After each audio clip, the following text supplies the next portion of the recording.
Welcome to Athletes Unlimited Softball on ESPN, presented by Air National Guard. One game in the books today. Team Garcia dominating performance late over Team Leach. Game 2 for them of their doubleheader, taking on Team Warren, a team they beat 6-3 just yesterday. Rachel Garcia atop the leaderboard, calling her own name in this game. She's done it in the circle. She's done it with the bat. Can she have success? Something that a lot of doubleheader teams have not done. Jessie Warren entered this final series in 3rd place. Can she climb up the leaderboard from her spot right now down in 6th? Certainly has the bat to do it. And the team surrounding her, they'll hope to bounce back after going 0-2 yesterday. AUX Softball winding down. Our innovative scoring system gives us that leaderboard. These 2 weeks come to a close. On Tuesday, we will crown the 2nd ever AUX Softball champion. In the booth here at Parkway Bank Sports Complex, the 2-time All-American Amanda Scarborough. I'm Chucky Kemp.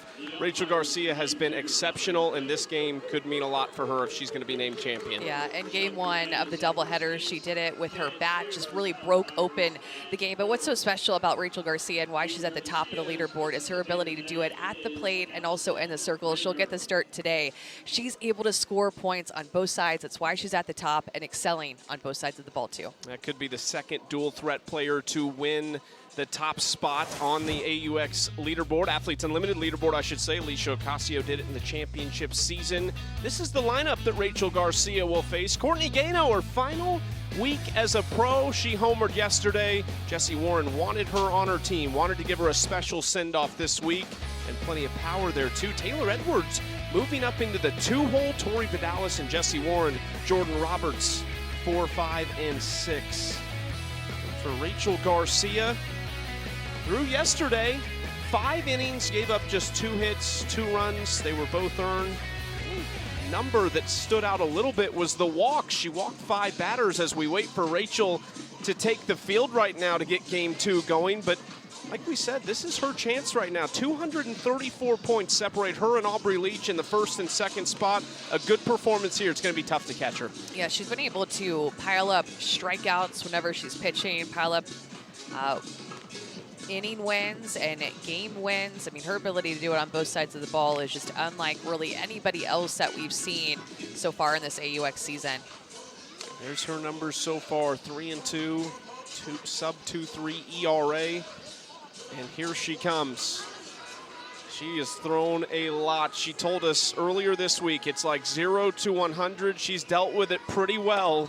The season coming to a close in just a few days on Tuesday. Will it be Rachel Garcia, the superstar, one of the biggest names in the game? And Rachel Garcia, somebody who loves pitching. I was 6 or 7 years old. My parents were helping coach the Little League team I was on, and they randomly just asked who wanted to pitch, and I raised my hand, and my parents were shocked. From that start of putting my arm in a circle, I loved it, and I would pitch a sock down the hallway at our house to my dad, and that's kind of initially how I fell in love. Amanda Scarborough in the booth. What's your early pitching story? Did you love it the first time you got in the circle? Good question. I wish I remembered my first time in the circle, but kind of the same way, except my dad volunteered me. It sounded like Rachel volunteered herself, but my dad was the one who volunteered me. When you go from coach pitch to then player pitch, and somebody's got to do it, right? If you love it enough, then you stick with it. Well, worked out pretty well for you. Worked out pretty well for Rachel Garcia, and see Jazz Jackson leading things off here against Garcia. Team Warren in 2 games yesterday had just 10 total hits. Jazz, a frustrating day at the plate, trying to lead things off. Plenty of pop behind her. Prior to the first game of the day, doubleheader teams were 2-12 this season. Rachel Garcia and her team won the first one. If they win this one, they will be the first team to go 2-0 on their doubleheader day. Jazz swings through that one for strike 1. You'll see Rachel Garcia mix speeds a little, but more so going to be more up in the zone with her rise ball and her curveball. She'll also throw that backdoor, so that would be outside to a left-handed hitter, inside to a right-handed hitter. Actually, 2 strikes. That just misses outside to even the count 2-2. She throws with good velocity, too. One of the harder throwing pitchers in the league. In fact, she's thrown the hardest pitch that we've recorded this season at almost 72 miles an hour. To Ortez. Quickly one away. She's got Peyton St. George that she can go to as well. PSG replaced her yesterday. First game went to Odyssey Alexander, who actually picked up MVP nod number 2, 40 extra points for Odyssey after her game 1 performance today. Really impressive. I think the most impressive was when she re-entered in a bases loaded jam and got a ground ball double play. It's always impressive to me, too, with the way that Rachel Garcia has thrown and continue to have success in this league. She's thrown the most innings up to this point, 37 innings pitched just over, and continues to still find ways to get people out. Lowest ERA. Edwards, that is gone right over the head of her partner Gwen Svekis in the players' suite. And they're loving it out there. Taylor Edwards, big swing in inning number 1.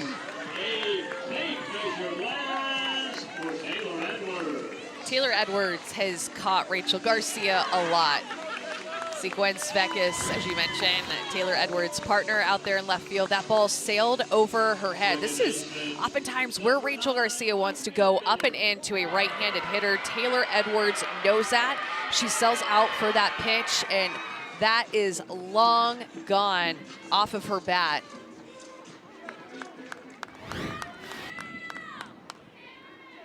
She opened her AUX season with 2 home runs on the first day, 2 two-run shots. Well, it's early.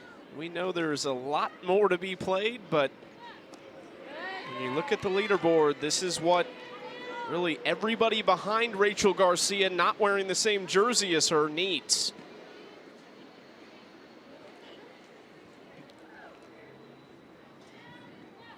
Andrea Filler watches that pitch close. Andrea's had a great season so far. Entered Series 3, hitting .310. She's gone long 3 times herself. Watches that strike on the outside corner. Yeah, Team Warren had to wait a long time to get to play this game. Let's go down to Savannah. She's got Taylor Edwards. Thanks, Chucky. Taylor, to set the tone like that for this team. How good does that feel? It feels awesome. And just like, this is a crazy game. It's a crazy day with this wind, and just out here to have fun. Worked in your favor on that one. What was that pitch? What were you looking for in that at-bat? I was looking for something hard in, and I think I got it. And so just honestly trying to see a good pitch to hit and just put a good swing on it. Thanks, Taylor. Back to you guys. Yeah, she got it. That was in and up and down her hands, and she still hit that ball a mile. Confirmed she got it. Taylor Edwards knows Rachel Garcia pretty well. Rachel likes when Taylor's behind the plate for her, not at the plate against her. Tori Vidalis, nobody on, 2 outs. A little too far inside there to Tori. In right field, last couple days here for Jesse Warren's team. Normally at first base. Taylor mentioned that wind, and it is still howling. Blew off Haley McClenny's visor again in center field. She's having to put it back on, and that's how strong this wind is. It seems like, in particular, up the middle of the field toward Haley McClenny, blowing out. Ground ball left side, Ortez. Another out for her in this first inning, but Taylor Edwards just doing her thing again. Taylor Edwards loves to hit early in the count. She goes up with a plan, and she's consistently able to execute that plan for power. Her 4th home run this season, 9 RBI now for Taylor Edwards, putting Team Warren on top.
pressure on. 10-inning win points on the line here. Team Garcia trailing Team Warren thanks to Taylor Edwards' solo home run in the top of the first, but Rachel Garcia's lineup has plenty of power. Haley McClenny to lead things off. She was one of 6 players with a multi-hit game in Game 1 today for Team Garcia. She had 4 of them and picked up an MVP1 nod worth 60 points for her, and this lineup is just absolutely loaded. Carrie Eberly going to try and keep the ball in the yard. She usually does pretty good at that. The 4th best ERA at AUX at 4.35. Yeah, Carrie Eberly will use that drop ball that just tumbles down, but also has really good spin on her curveball and rise ball that she'll move more up in the zone, but definitely known more for her drop ball.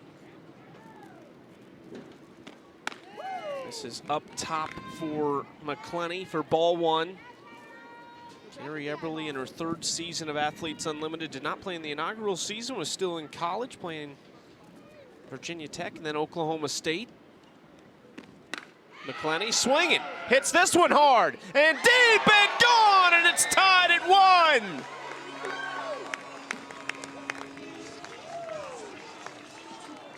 Haley McClenny, the 2nd time this season, both of them have been leadoff home runs. This is exactly what Team Garcia has done all day today. They've been able to answer back, and Haley McClenny has been a big part of that. Second pitch that she sees, lets it travel, and just almost, it looks like it just slapped off of her bat. That ball flew off of her bat with her bat speed. A line drive home run, got into that win and out of here to tie up this game. How about Haley McClenny making a late charge? Up 12 spots on the leaderboard today, all the way into 6th place. She is one of the most consistent performers in all 5 this is her 5th season, 4th year. She has been top 12 every single season, and it looks like she's on her way to continuing that. What a jump in 1 game and 1 at bat in the 2nd game to move up 12 spots.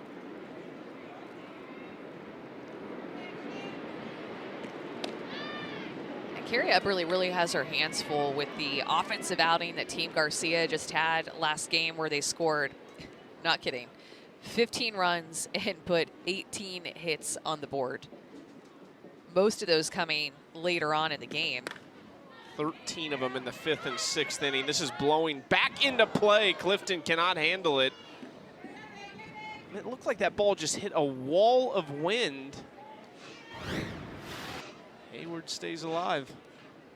Yeah, it looked like it was just going to be maybe a foul ball, get out of here, and instead it stays in play and just comes down. And any ball hit in the air is a handful for these defenders to deal with today. Hayward laying down a bunt. Easily aboard. We have seen some tremendous execution on bunts today. And I don't know if Jessie Warren threw off her visor on purpose or if the wind blew it off, but I was looking right before that bunt was laid down. She was messing with her visor, and then Vic Hayward lays down an absolute beauty out in front of home plate. That was a perfect bunt. Something else that Team Garcia did well was not only hitting for power, but using the short game last game.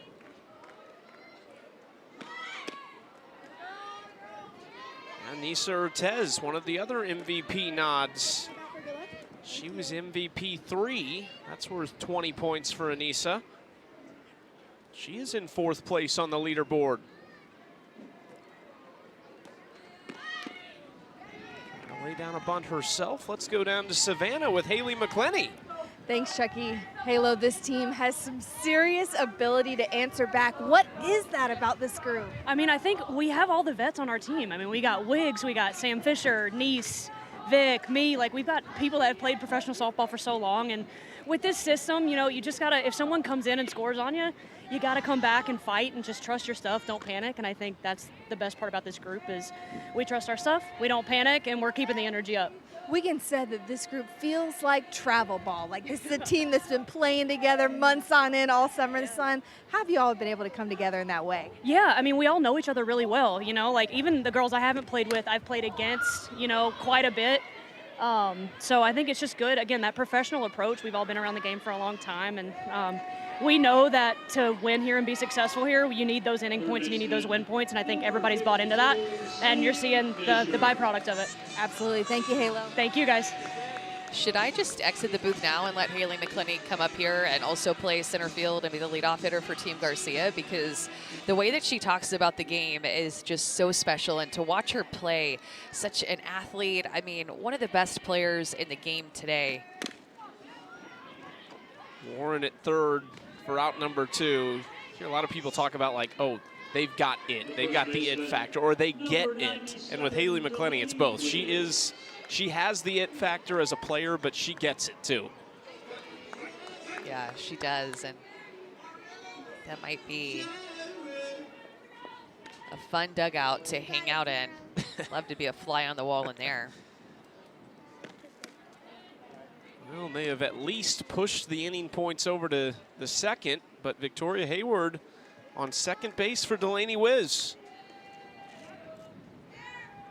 She was 1 for 5 with a run scored in game 1 today. I'm sure somebody like Delaney Wiz, who is still a younger player, she just wanted to come to Athletes Unlimited and play this summer just to make connections and learn from other players. And so you heard McClinney talking about all the veterans that are on this team. I'm sure she is just soaking every second up. Wiz ground ball fielded by Filler. That's going to do it. 1-1 after 1. Those 10-inning win points push over thanks to Haley McClinney. Yeah, her second home run this season. She has been lights out offensively at the top of the order for Team Garcia today. MVP in the first game of the doubleheader, and maybe she'll get it again the second game.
I think if you can hit and you can score, you can win the game.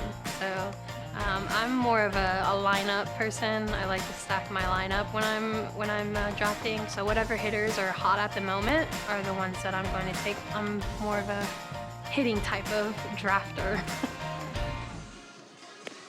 Fifth time as a captain for Jessie Warren. She's had really good success too. Went 0-2 yesterday, but overall has had great success as a captain. Tori Vidalis was the first hitter she picked, and it's funny, Jessie was in the 2-hole yesterday, didn't perform at the best level that she would expect in game 1, so she moved herself down to the 6th spot. Like she said, whoever is hot, that's who she's going to draft, and that's how she's going to make her lineup. Even moving Taylor Edwards to that 2 spot behind Jasmine Jackson as the leadoff hitter. Jessie in the 5-hole today and trying to get it going. Inning number 2, 20-inning win points on the line.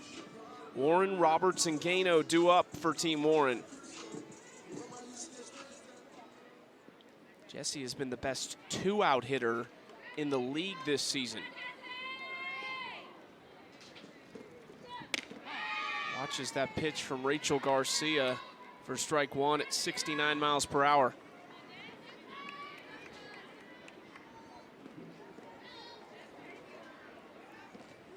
It's been a side of the plate with Rachel Garcia throwing her curveball to that side while mixing her drop ball too outside to right-handed hitters. But past couple of weeks has just been trying to figure out the strike zone and where to put it. That first strike to Jessie Warren was the perfect curveball that she needs to continue to throw to get that a called strike.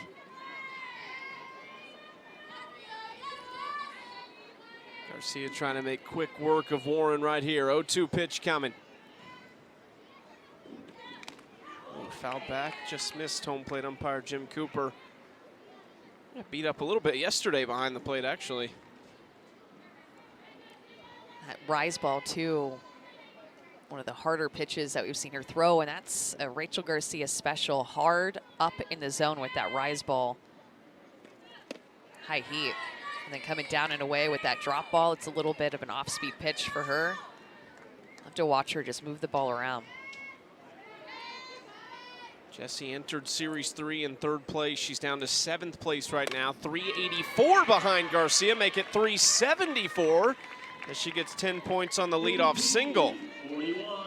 Well, we've got our star in the stands. It is Abby Ramirez, the local product, Chicago native, and it looks like you've got a good group down there with you, Abby. We got the White Sox with us, right? Woo! Cheers. No, nothing. We're on TV. group. We're on TV. Yeah. they were chatting with me a minute ago, but I think they might be too cool for me now. So. A little camera shy. Okay, that's how it goes. You're back in Chicago. You've been doing this a long time as a pro, and obviously AUX moving from San Diego to Chicago. What's it like to play in this city all the time? Awesome. I mean, for me, it's home, so it's a little bit more convenient for me, but also my family gets to come to everything. So, you know, I couldn't ask for a better place for it, and I think everyone also really enjoys just being in the city and being around. And this is, you know, we've been in Rosemont a lot, so it's kind of our home now. What's the off season like for you when you're not out here on the softball field?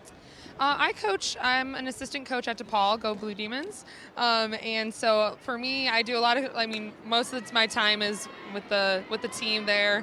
But I try to get my training in kind of before or after practice. A lot of times when our team's warming up, I have our other assistant hit me some fungos and things like that. So it's pretty easy when you're around it to stay warm and everything. Abby, we got to talk to you, and I think your grandma would appreciate this. When are we going to get you back on the right side of the plate? You're the former Illinois State home run record holder, and I know it's been broken since then, but what's the story there? Carol Hutchins just wouldn't let you swing for power?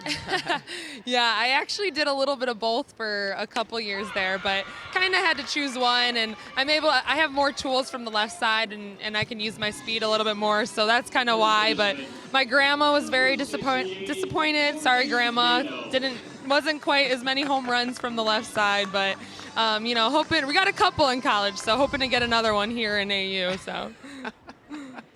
Abby, what's it like to hit off of Rachel Garcia? You as a left-handed hitter, what do you see from her, and what makes her so tough to go up against? Yeah, I think one of the best things she does is she really hits her lanes and spots them well. So she doesn't really throw a lot middle often. So that's, you kind of have to, once you get behind, you're in a hole there. So, and then she will also come in with an off speed. So just her velocity and the way that she can command her pitches makes it pretty tough to go against. So you kind of have to go in there and get what you're looking for, because you're not going to get many that you like. So. Abby, our star in the stands. We will come back and visit with you. You got to get your team down there coached up. Get them a little more excited for our next visit. Oh, we will. We're going to practice. Awesome. Thanks, Abby. Thanks.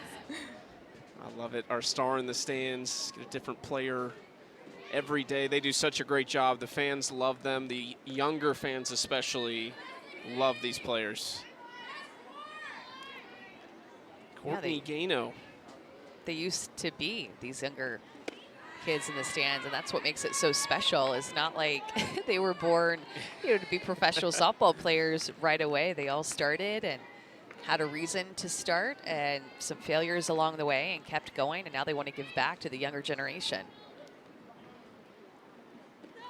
One of the quieter groups I think we've seen down there around her. We're going to have to get them going. They were a little nervous that first time, but we'll talk to Abby again as this game goes on. An important game with regards to the leaderboard. 4 of the top 6 now wearing the gold jersey this week for Rachel Garcia. That's what winning does.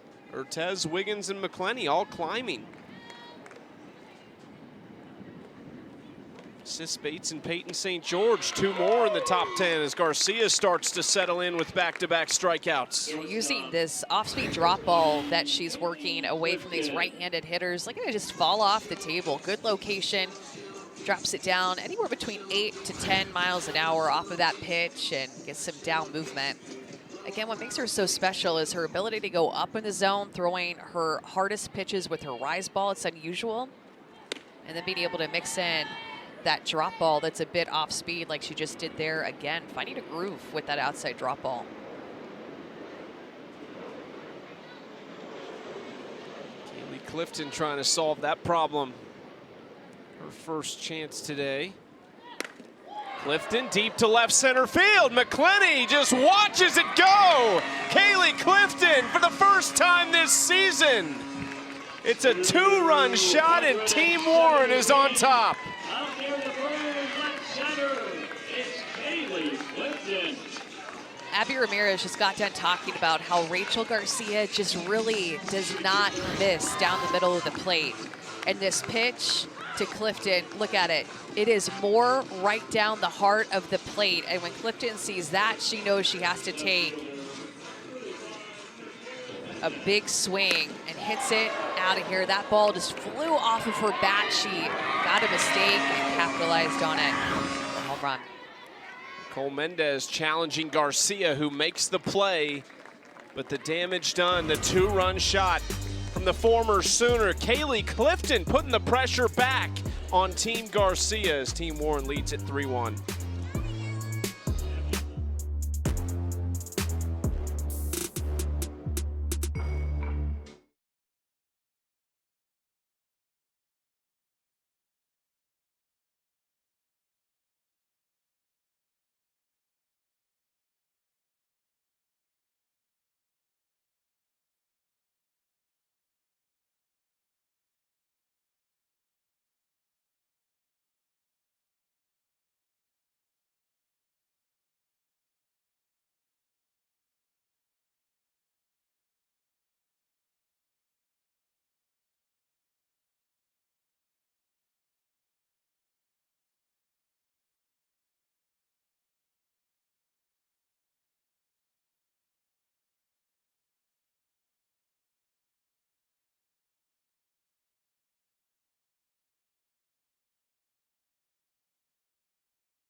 Athletes Unlimited Softball on ESPN is sponsored by Air National Guard.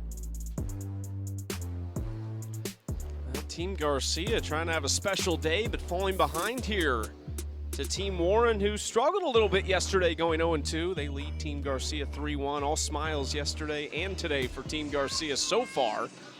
Be part of the game by joining the Unlimited Club. Vote on game MVPs, enjoy exclusive events, contribute 10% to the player bonus pool, and more for just $20 a year. Sign up now at auprosports.com/membership. The MVP voting can have such an impact on the leaderboard. Haley McClenny soaring up 12 spots today into the 6th spot on the leaderboard, thanks to 60 bonus points after a really impressive Game 1 performance.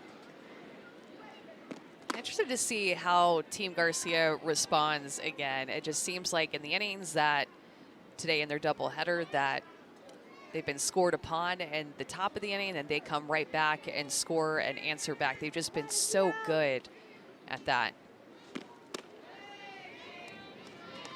We heard Haley McClenny talking about that with Savannah Collins, just the veterans know each other so well. They know what it takes. The inning wins are so important. Seems like that's what they have stressed. Sam Fisher, one of those veterans down there chatting it up. Hard hit, Clifton. The home run and fielding position as they get the leadoff batter. That was 82 miles an hour off the bat. My goodness, that was hit hard. Rachel Garcia all over the top 10 for the hardest hit balls. Don't forget tonight's Sunday night baseball matchup. The series finale between the Astros and Dodgers starting at 7 Eastern. Hunter Brown, the 24-year-old stud, and Tony Gonsolin going head-to-head on the mound. Coverage begins at 6 Eastern, 3 Pacific with baseball tonight. Sunday night countdown. Are you a Hunter Brown fan? Yeah, oh yeah, he's so good. I wonder if this is his first Sunday night baseball appearance. Might be. Not too bad, 24 years old. Megan Wiggins with 1 out, nobody on. Watches that in there for strike 1.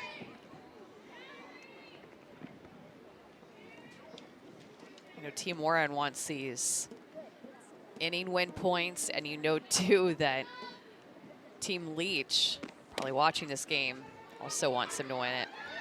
Wiggins is on. It's a slow roller past Eberly. Filler couldn't get there quick enough, and a 1-out base runner.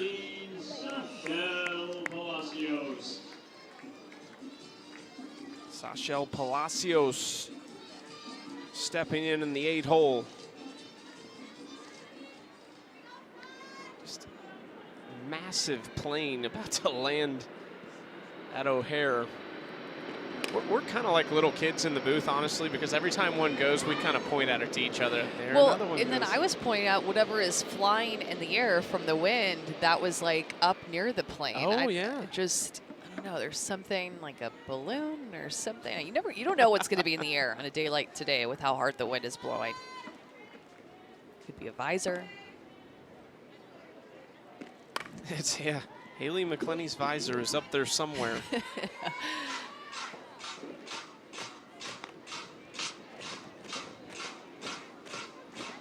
Mentioned Tori Vidalis out in right field too. You talk about somebody who's used to being on the infield versus somebody now playing in the outfield, dealing with some very intense wind that I think has reached in the mid-30s mile per hour standpoint.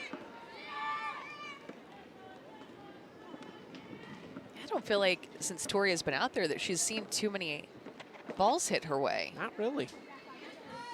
Did we just manifest it though? 2-2, that one outside to Palacios. To what we've seen on some of these balls, because the wind is swirled left to right and straight out, you get that big gust, and I think what it looks like is almost the ball just getting thrusted quickly, and look who is in on the action, Tori Vidalis, and look at the arm, it's a little off target. Now Palacios in trouble. Wiggins playing games at third, it's close, did they get her? They did! What a great play defensively by Team Warren. Really strong rotation by Team Warren on defense. And we were just talking about Tori Vidalis in right field, and then it's hit to her, and she started this play. But a great throw from Gano to Mendez, who's covering third base from left field, to be able to tag out Wiggins, and she celebrates with some people out there in the players' suite after that. Good rotation for Team Warren. Well, for every run scored during this year's Athletes Unlimited AUX season, Aspiration is committed to planting 10 trees, already 40 of them today in this game, and we will see what our total is on Tuesday night, thanks to Aspiration's support. That's when our season comes to a close. 2 outs, Bates into left field, Mendez coming on. Palacios will stay at third. Just been bottom of the lineup. Just looking again to answer back.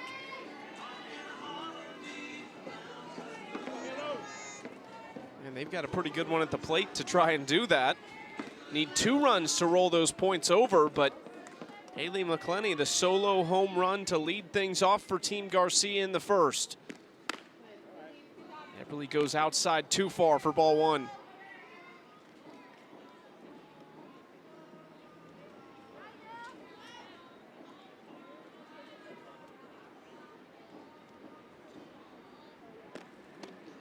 Staying out there and still can't get that call. Somebody like Haley McClenny, it doesn't feel like she has a lot of weaknesses as a pitcher.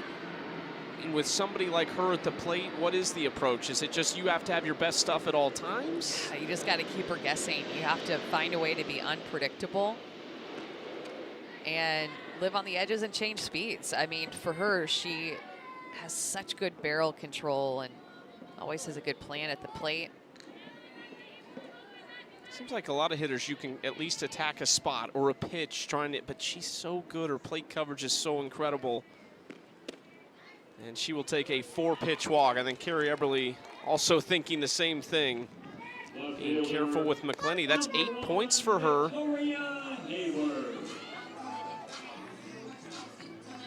Bases loaded, Victoria Hayward. 20 points on the line. Right now they would belong to Team Warren. Eberly needs 1 out without allowing 2 runs to score. Victoria Hayward has had such a good day today too. When you have 23 hits and like 6 innings, I think everybody's probably having a good day for Team Garcia, 1 through 9 in the lineup.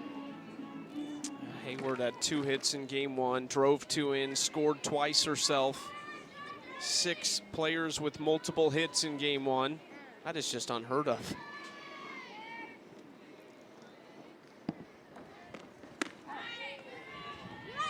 Team Garcia today playing in their 9th inning. They have not lost an inning so far.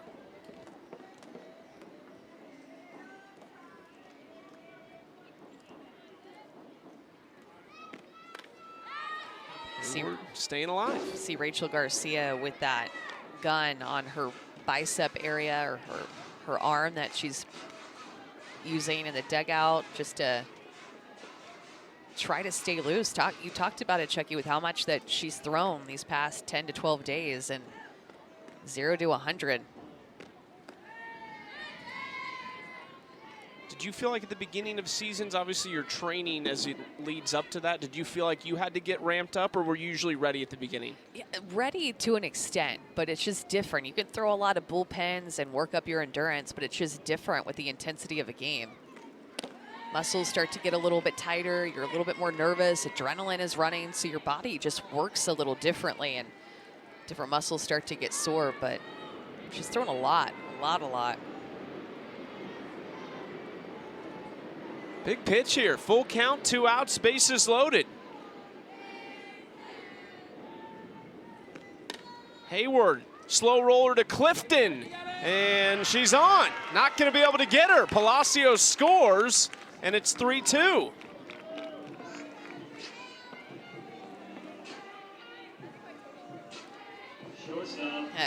Clifton was playing so deep at shortstop with the speed of Hayward, and of course Sis Bates was running in front of her as well. She tried to avoid that ball and just slow developing play, and with Hayward's speed, there's just no out for her. Victoria Hayward into the top 20. One thing with her, she always is really good in stat points. She just hasn't always had the luck in the win point category, but that luck is changing here in Series 3 with Team Garcia. Still need 1 run to have a chance at those inning win points. Anissa Ortez in the 3rd inning of last game hit a 2-run home run to keep the inning win points alive. Has a chance here in the 2nd. Well, you know Haley McClenny at second base is going to be aggressive. 2 outs, anything hit to the outfield, she's going to be going hard. Just foul around Sis Bates. Palacios, or Wiggins, Palacios, and Bates. 3 straight singles. McClenny walked. Victoria Hayward with an RBI single.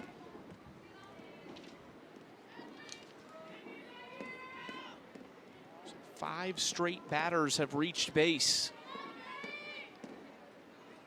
Ortez's goal coming to this AUX season was to finish top 4. And right now, guess where she's at? 4 on the leaderboard. And not far back from Mia Davidson in 3rd, just 18 points behind Mia Davidson for the 3rd spot. Anissa Ortez showed you Gwen Svekis, Taylor Edwards' partner. She hit that home run over her head in the players' suite. Anissa Ortez's fiance Amanda Chittister is in town watching. Chitty retired at the end of last championship season.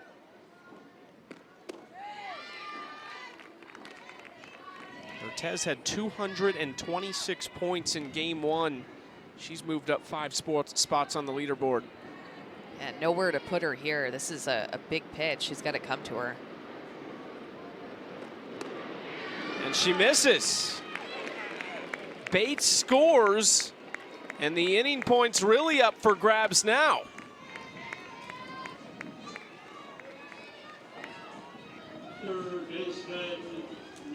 And now Ortez just 10 points behind Mia Davidson in 3rd place. Could pass her here if they can plate another run.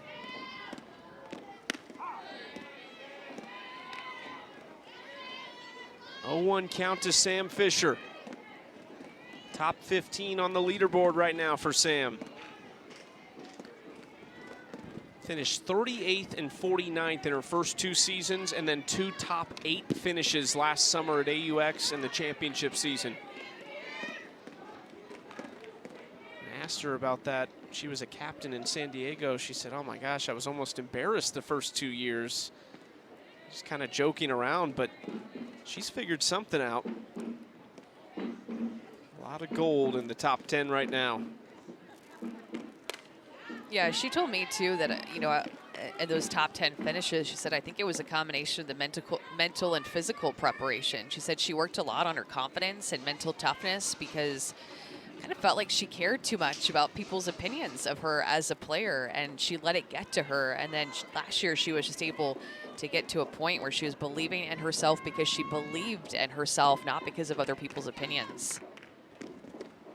Eberly gets out of the bases loaded jam, and the inning points roll over. Well, exciting day here. We've had a lot of rollover points, 30 on the line when we come back.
We have at least 4 more hits left in our bat for today.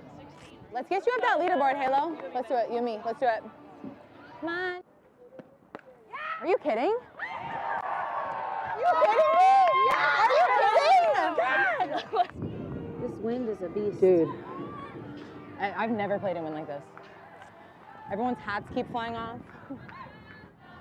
Watch her leaving early. Shut up. I'm not stealing this pitch. I'm not stealing this pitch. Well, that was our into the game with Air National Guard. Let's start with the wind. We've got Victoria Hayward mic'd up out in left field, hair blowing, visor staying on, unlike Haley McClenny. What is going on out there? How difficult is it when the ball's in the air? This is wild. I've played a lot of games here, and this is by far the craziest wind. I've seen balls that were like going into the stands blow back, and then just like us figuring out how to not call it super early and just like trust the process of where the wind is blowing is wild. Interesting technique. I mean, it goes against everything that we know as softball players to call it early, and you just can't do that on a day like today. What have you learned about just tracking down balls that are actually put into play with how the wind is whipping around? Like, how are you even knowing where to go?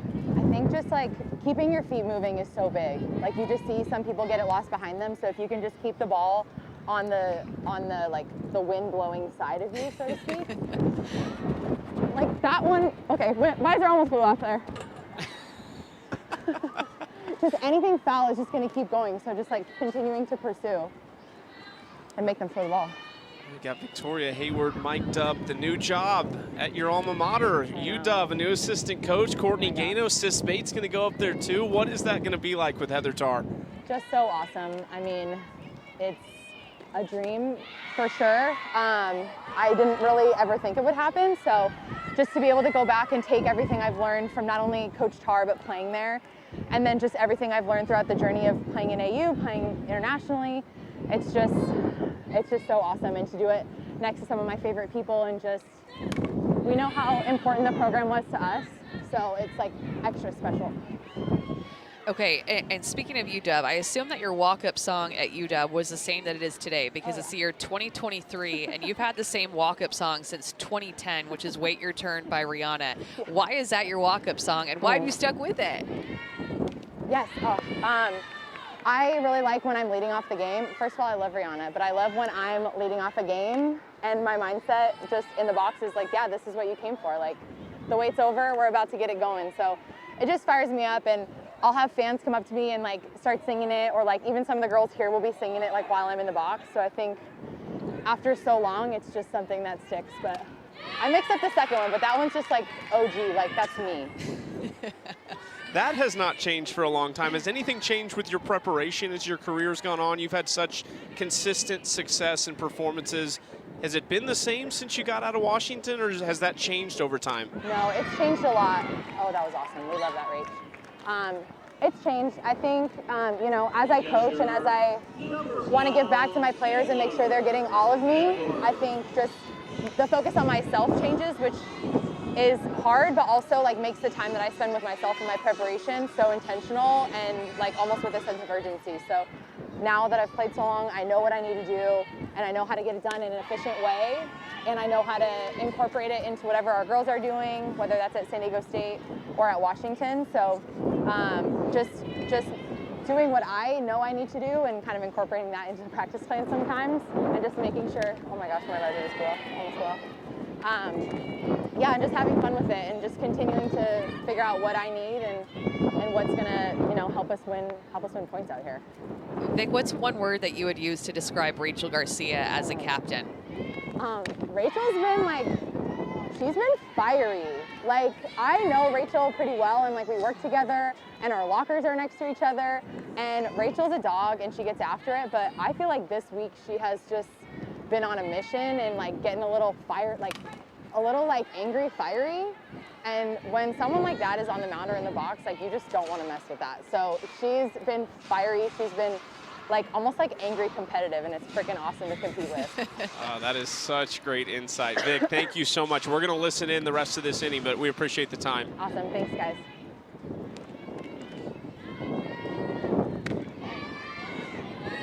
I love that. How much? A little bit? Don't change much, Rach. You're so good. Speaking of fiery, you know Rachel Garcia wants to get Taylor Edwards out. Oh, yeah. This is hit toward Hayward. In left, just off the wall. And a double for Edwards. 60 stat points for her with the home run and double. How close was that? I mean, you were close, but it was on a line. Yeah, it was rising. Here communicating with Haley McClenny about that ball. This is another pitch that is up in the zone, looked like a backdoor curveball that bled back out over the inner half of the plate, just out of the reach of Victoria Hayward. Dropped back, tried to get a read. The wind is whipping it around, even on a line drive. not an easy play, but Taylor Edwards having good success off of Garcia in this game. 2 hard hit balls toward the left side. Here we go, Rachel. Settle in right here. Mid the action with Victoria Hayward.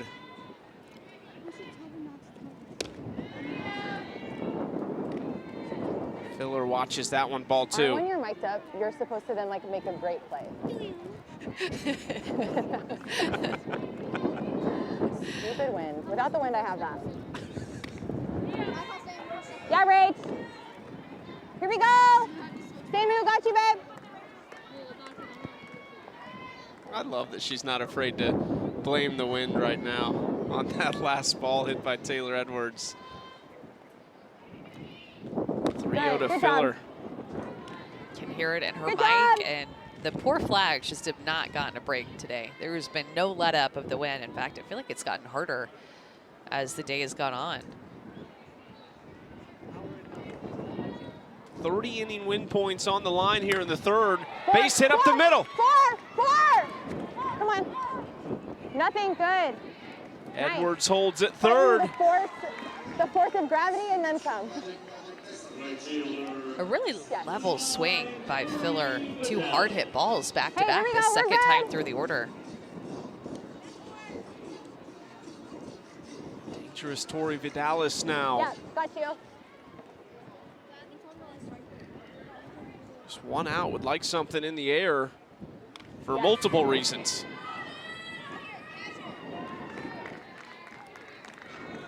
Reach, good start. Got a girl.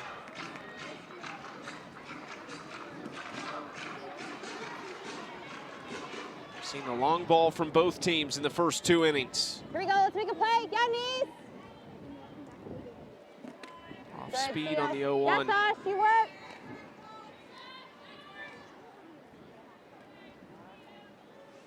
You ever in the outfield? They ever throw you out there at Texas A&M? You were first No. base a little bit, right? Yeah, first base when I wasn't pitching, but never outfield at A&M. But I played a little bit there, like in, deep into middle school, beginning of high school. Play around. What was your spot? Corner or center? Honestly, everywhere. I feel like when I was younger, I just played everywhere except for probably like middle infield, but everywhere else.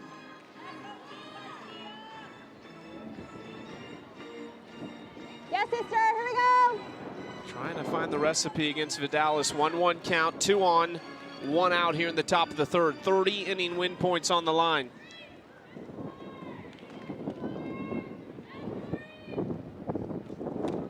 It's literally about to pull the entire Thought pole about it, over Ray. at times. Here we Like, go. crazy. Seems like the pop-ups in foul territory have been affected big time.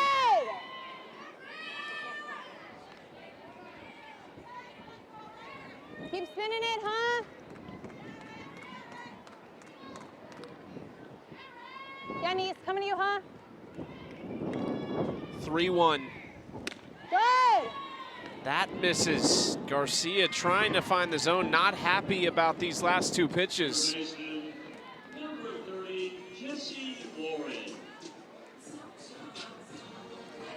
Now Jesse Warren, the captain, with the bases loaded.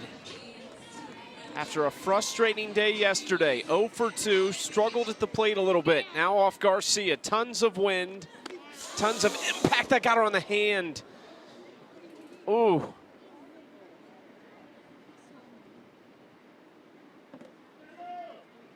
That might have. Hopefully Jesse Warren is all right. Right on her glove hand. It's like actually Rachel Garcia is going to use a challenge here. I think talking about that hit by pitch and where that pitch was located, if Jesse Warren potentially leaned into it. They are going to challenge this. Jesse Warren's thinking, man, that hurt. Don't make me go back up there. I earned this. Could be asking too, maybe if it hit off of the knob of her bat. A lot of different things that they can look at here. Tim Cooper will talk to our replay official. Let's take a look. Yeah, you see actually Jesse Warren as well off the plate, so that ball was in the batter's box, but it did look like it hit off of the knob and her hand, maybe?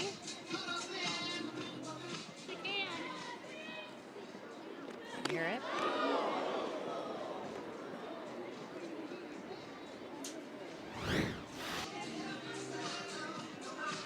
Trainer's looking at Jesse Warren's left hand while the review takes place.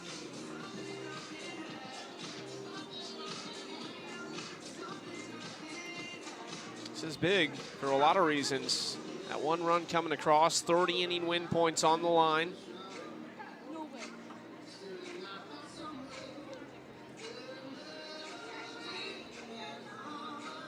Does seem like Team Garcia, from an offensive standpoint, is at their best when they are responding after somebody else scores.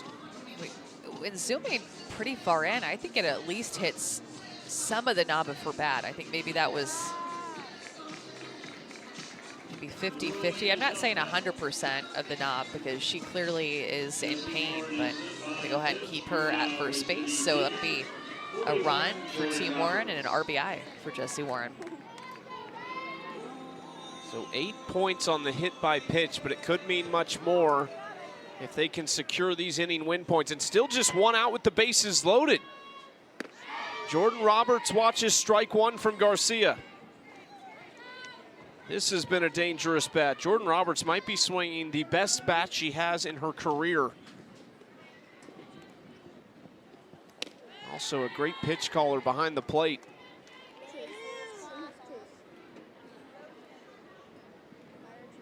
I talked to Jordan Roberts the other day, and she talked about how disciplined she's been at the plate. And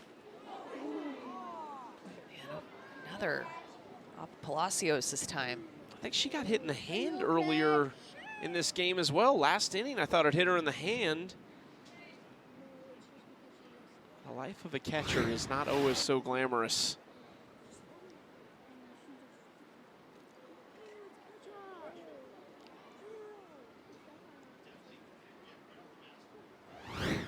The front of her mask.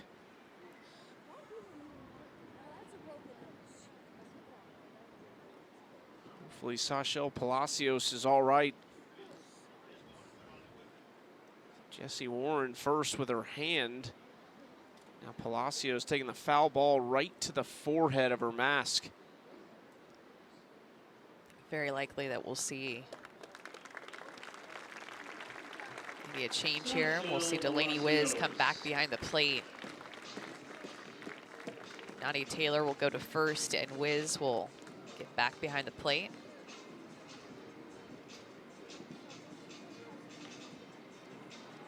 Hopefully Sachel is all right. We'll keep an eye on her as this game moves forward. Not going to take any chances with anything in the head or neck area. So Wiz is getting ready. Utility player out of UCLA. Well, the first round of this year's NHL Draft Wednesday at Bridgestone Arena in downtown Nashville. 7 Eastern on ESPN and ESPN Plus. John Butchergross and all the experts will break it down for you. The Blackhawks won the Connor Bedard sweepstakes. They will pick first. Don't miss it. Can you skate? On ice? Yeah. No, but I can rollerblade. Rollerblade? Okay, I was like, wait, what? Okay. No. I take wheels over ice. Do you rollerblade, or can you? That's not a current thing I presently do. Just no, making sure. But in the past, oh yeah. Okay. Just imagining myself rollerblading like around town, yeah, in my neighborhood. To the booth, yeah. Delaney Wiz getting a little practice behind the plate right now out of Orcutt, California. Second team All-American at UCLA, where she spent 3 years. Started her career at Loyola Marymount. Same place as Sam Fisher, where she played her college ball.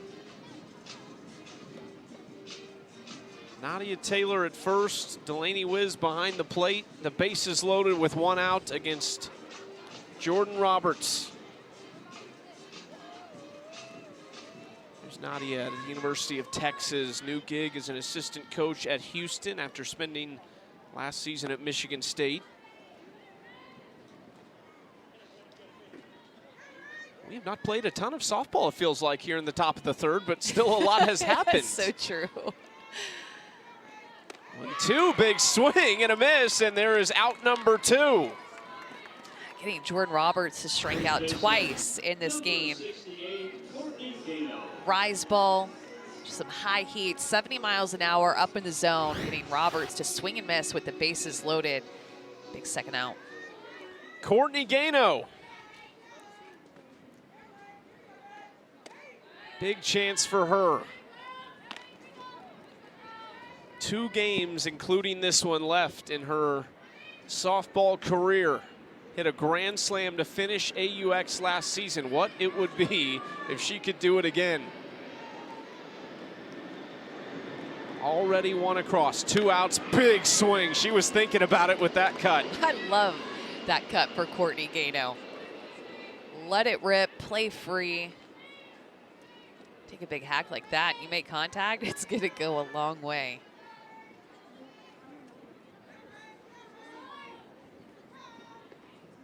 One, wind blowing out right now.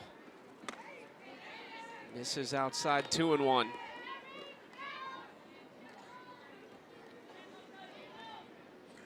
Still windy. Still windy, Danielle Gibson.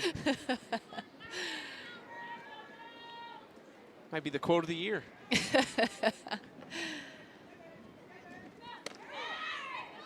Garcia brings one across the plate there, fooling Gano, 2-2.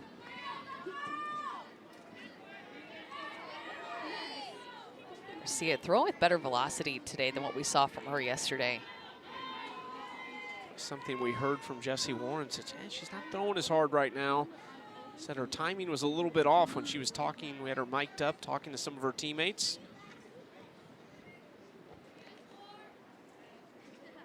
Love Victoria Hayward talking about Rachel Garcia, saying she has been fiery as a captain this week.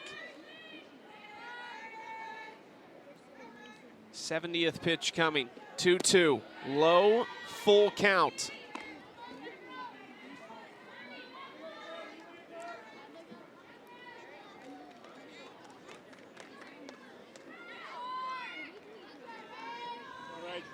Big pitch here from Garcia.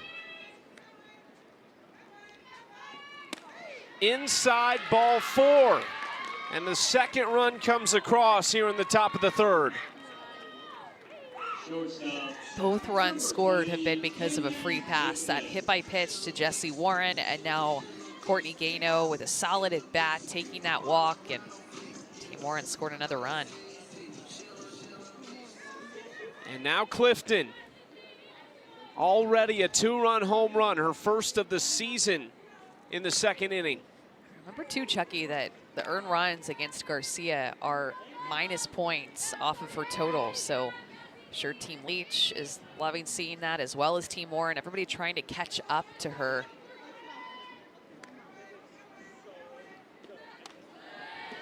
Upstairs, Clifton jumping out ahead, 2-0. The lead right now for Rachel Garcia is 226. Still some points to be calculated. Minus 18 in this game so far, because she's also getting 4 for every out recorded.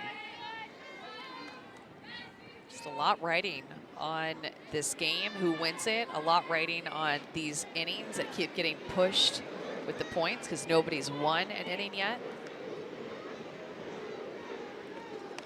That's upstairs, gets away from Wiz. Here comes Vidalis, close play, out at home. It looked like Tori's back leg was what came across. It was a great tag from Garcia. Great tag, and I thought that she was out live. I think that they're gonna challenge this actually, but well played. Remember, Delaney Wish just got back behind the plate and let that ball get behind her, but the great toss and block of the base as Rachel Garcia goes down with the tag. Talk about being fiery. Look at her put her knee down trying to block home plate. This is gonna be, I think she got her. I thought she was, I thought she's out. Because Tori slides with her right knee tucked and her left leg in front, it's like her left leg didn't get to the base before Garcia put the tag on her because she blocks the base. Maybe her right knee got there. I just feel like this is so close, and I think she's out. And similar to what we've seen a couple times on reviews in the last 2 days is the call on the field has been very important. The call is out. What a play by Garcia and a toss by Delaney Wiz. You said it, putting the knee in the way where, she told us, we asked her about the leaderboard, does that impact you? Are you eyeing that? She said, no, not really. But hearing from Victoria Hayward, the fiery captain this week, you just have to wonder if that competitor is kicking in for sure. I think right there that Tori's out. And she put herself in a great position to Chucky to avoid obstruction.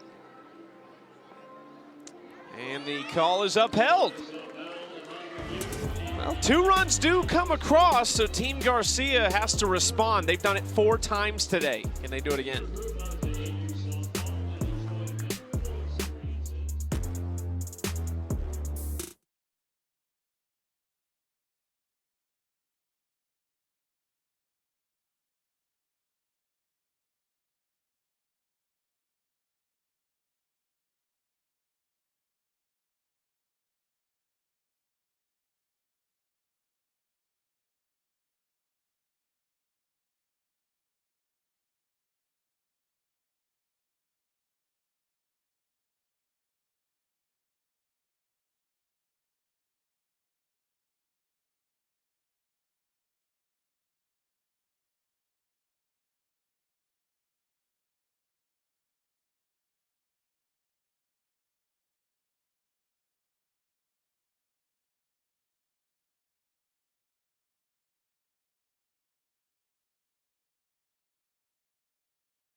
Oh, that's why you guys were doing this at the plate? Oh, I just copied you. Period. Okay. Way to stick with it. I thought we went Blues Clues. Out! Let's go! Way to be there, Mindy! Good job.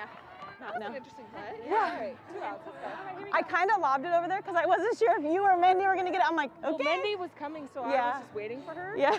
Good job, buddy. That's just great stuff right there from Courtney Gano, mic'd up.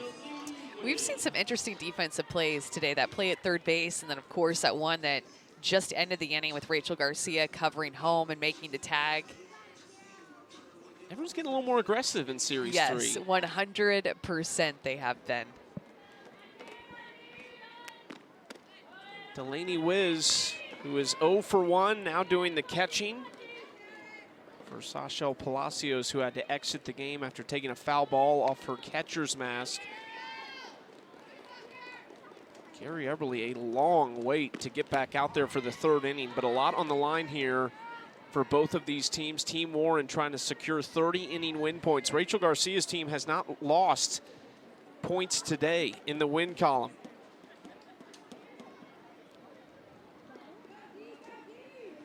Well, I think something else that was so big about being able to get out of that inning with tagging Tori Vidalis trying to take home is that Clifton was up at the plate. She had hit a home run off of Rachel Garcia, so been seeing her well.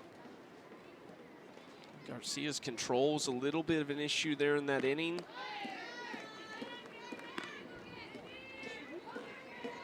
Will it come back to bite him? That out at the plate.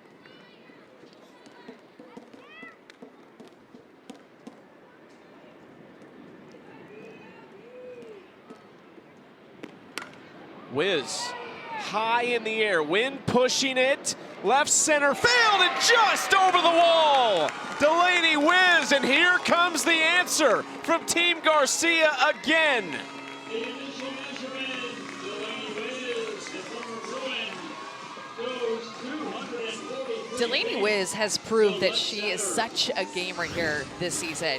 She just made that defensive play. She leads off the inning and then comes up and hits a home run to answer back. That's taking the momentum for defense into your offense. And again, as you said it, Team Garcia answers back again. They need one more to roll those inning points over. It's the captain, Rachel Garcia, with a chance now. Back-to-back Bruins in this order. P.S. We haven't had a half inning with a 0 put up. That is a good point. There's been runs scored in every single half inning. The first game, we had zeros in 3 of the first 4 innings. And then things went a little bit crazy after that with 15 runs in the 5th and 6th. Looks like we're going to have a pitching change. Everly going off, and we will take a break as we await our new pitcher here in the bottom of the 3rd.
Welcome back to Athletes Unlimited Softball. I'm joined by Delaney Wiz, who just knocked the solo shot for Team Garcia. Delaney, you were able to enter this game as a catcher, turn right around and have that AB. How good does that feel to know when your team calls on you, you can be there in that way? Yeah, it's amazing. I think this team, we've only been together for 2-3 days now, but we just have really great chemistry, and we're just having a lot of fun. We're just trusting the process and trusting that the game is going to pay us back.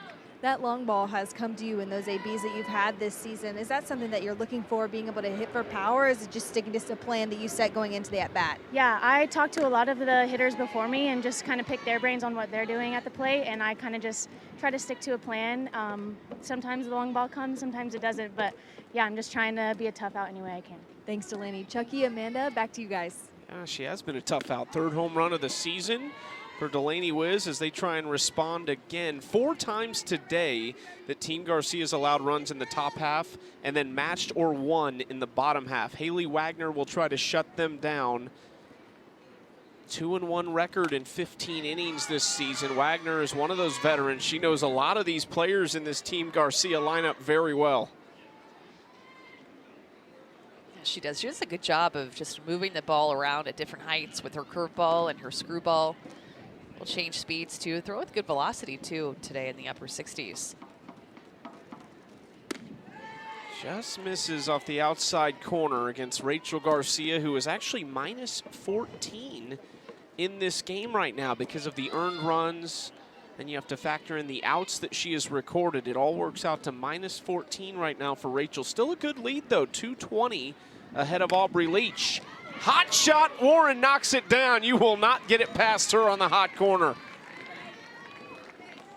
fielder, number 25, Megan. Everyone loves to rep Athletes Unlimited, and you can too. Be sure to check out all the great gear, including the tie-dye Love is Unlimited Pride tee. Go to shop.auprosports.com to get yours today.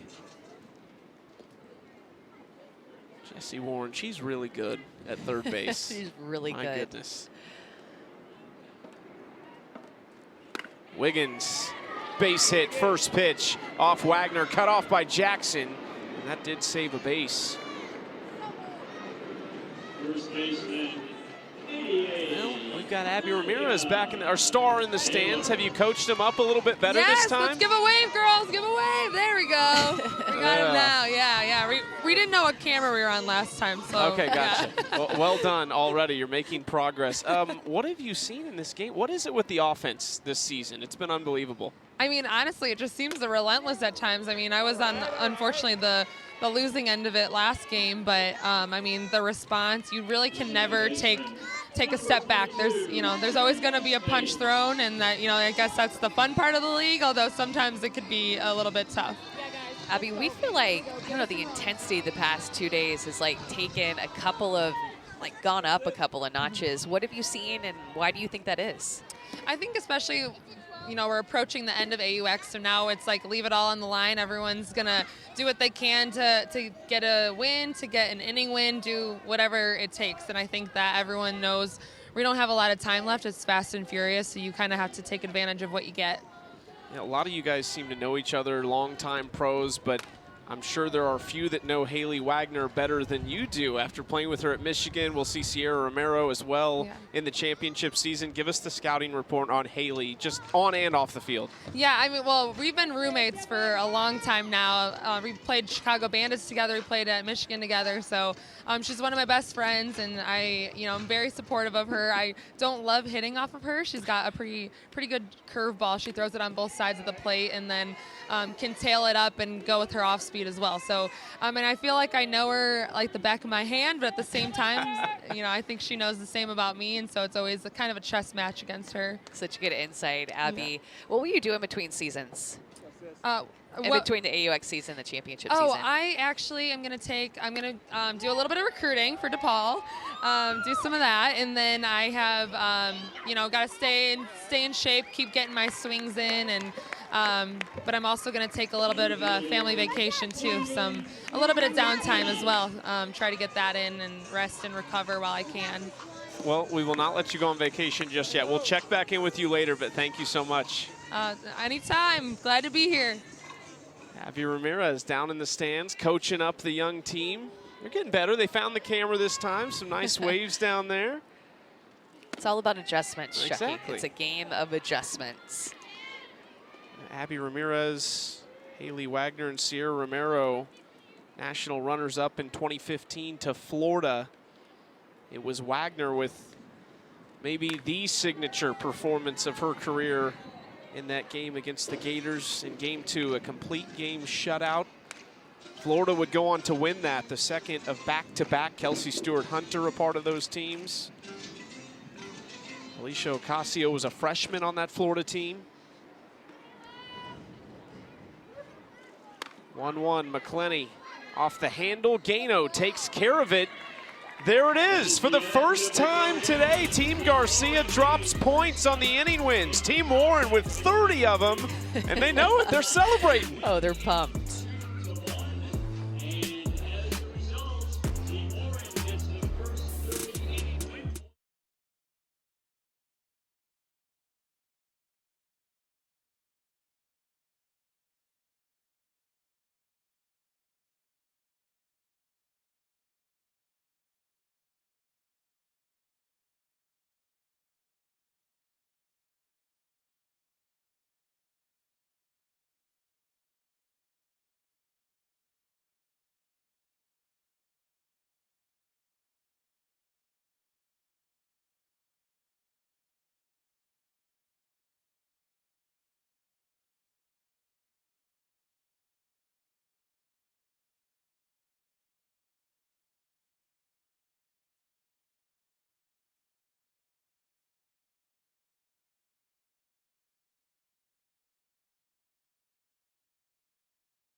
5-4, Team Warren leading Team Garcia. Very important at the top of the leaderboard for Rachel Garcia, who is the current leader.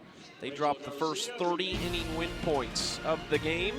Tonight's Sunday Night Baseball matchup, the series finale. Astros and Dodgers trying to climb up the division standings in their respective divisions. Game starts at 7 Eastern on ESPN, ESPN Deportes, and ESPN Radio. Coverage begins at 6 Eastern, 3 Pacific, with baseball tonight. Sunday night countdown, just about an hour and a half from now. There's Brooke Yanez. We already saw her once today, went 1 1/3. Actually came in, left, and came back in that game. Gave up just 2 hits, no runs, and a couple walks while striking out 1 in 39 pitches, but a different look here than Rachel Garcia. She'll bring the velocity down, a little bit more spin, slow things down a bit. Can she keep this Team Warren in check? 8-9-1. Kaylee Clifton had a great opportunity taken from her. The play at the plate to end the 3rd inning with the bases loaded when she last came up. Probably would have liked that one too. Megan Wiggins just had to run down something that was blowing across the outfield. Yeah, she just fielded a napkin out there that's There you blowing go. around. Somehow it got over Sis Bates, believe it or not, Yeah, sure. and then it did get into the outfield. It's the first thing that's gotten past Sis Bates today, this season for that matter.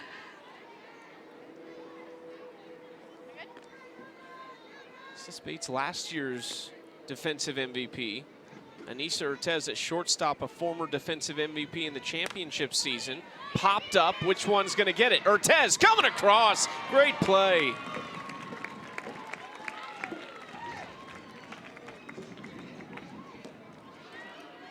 Yeah, that was a must-field play by the shortstop, Ortez, with her energy taking her toward first base. Sis Bates was there as well, but of course Ortez gonna have that better angle to make that out at first base and had to be quick on that transition.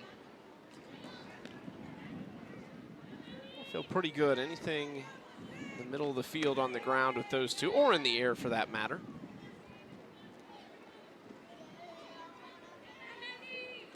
Team Garcia was actually entering the series the lowest team batting average. We had hyped the defense so much, and it's been good.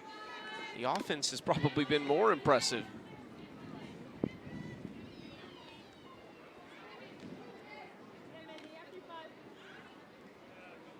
The UCLA battery, pitcher catcher with Yanez and Wiz, trying to get the Oklahoma Sooner Nicole Mendez. A couple programs that have enjoyed some success in recent years, responsible for the last 4 national championships. Yeah, that's Did I right. get that right? I'm trying to, yeah. It's hard when you're thinking of Patty Gasso in Oklahoma to think, well, did they have the one before that? But Florida State's in there as well. Back to Yanez. Not even sure that hit the ground, but goes to first anyway. 2 quick outs. Center fielder, number 24, Jasmine Jackson. Do you remember the last 1, 2, 3 inning we have had? Was it yesterday? I don't know. I actually am not sure. It seems like it has not been today. The bats have been electric.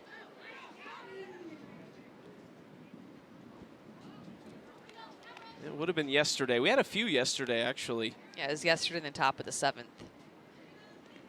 You're quick with that. Your scorebook's a lot more organized than mine, so it's a little easier.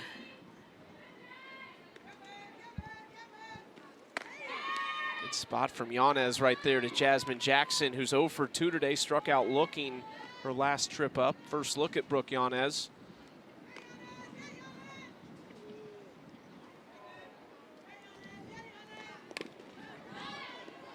Jazz had to stay with that one. 4th season from San Jose, California. Played at Cal. He's played for Team USA quite frequently between 2016 to 2019.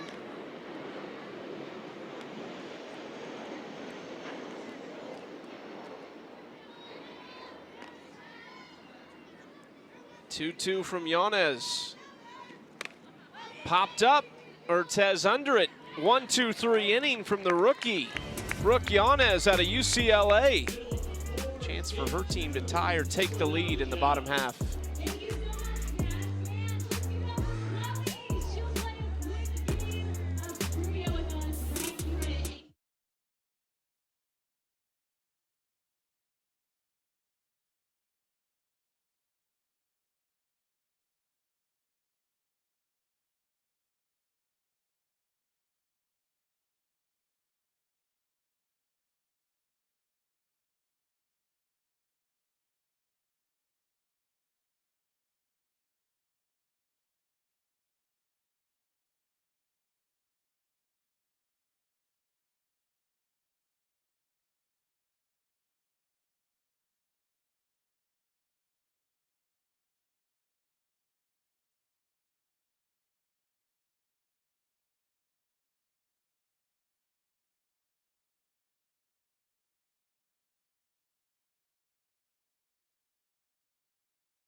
What's your favorite moment so far, Giselle?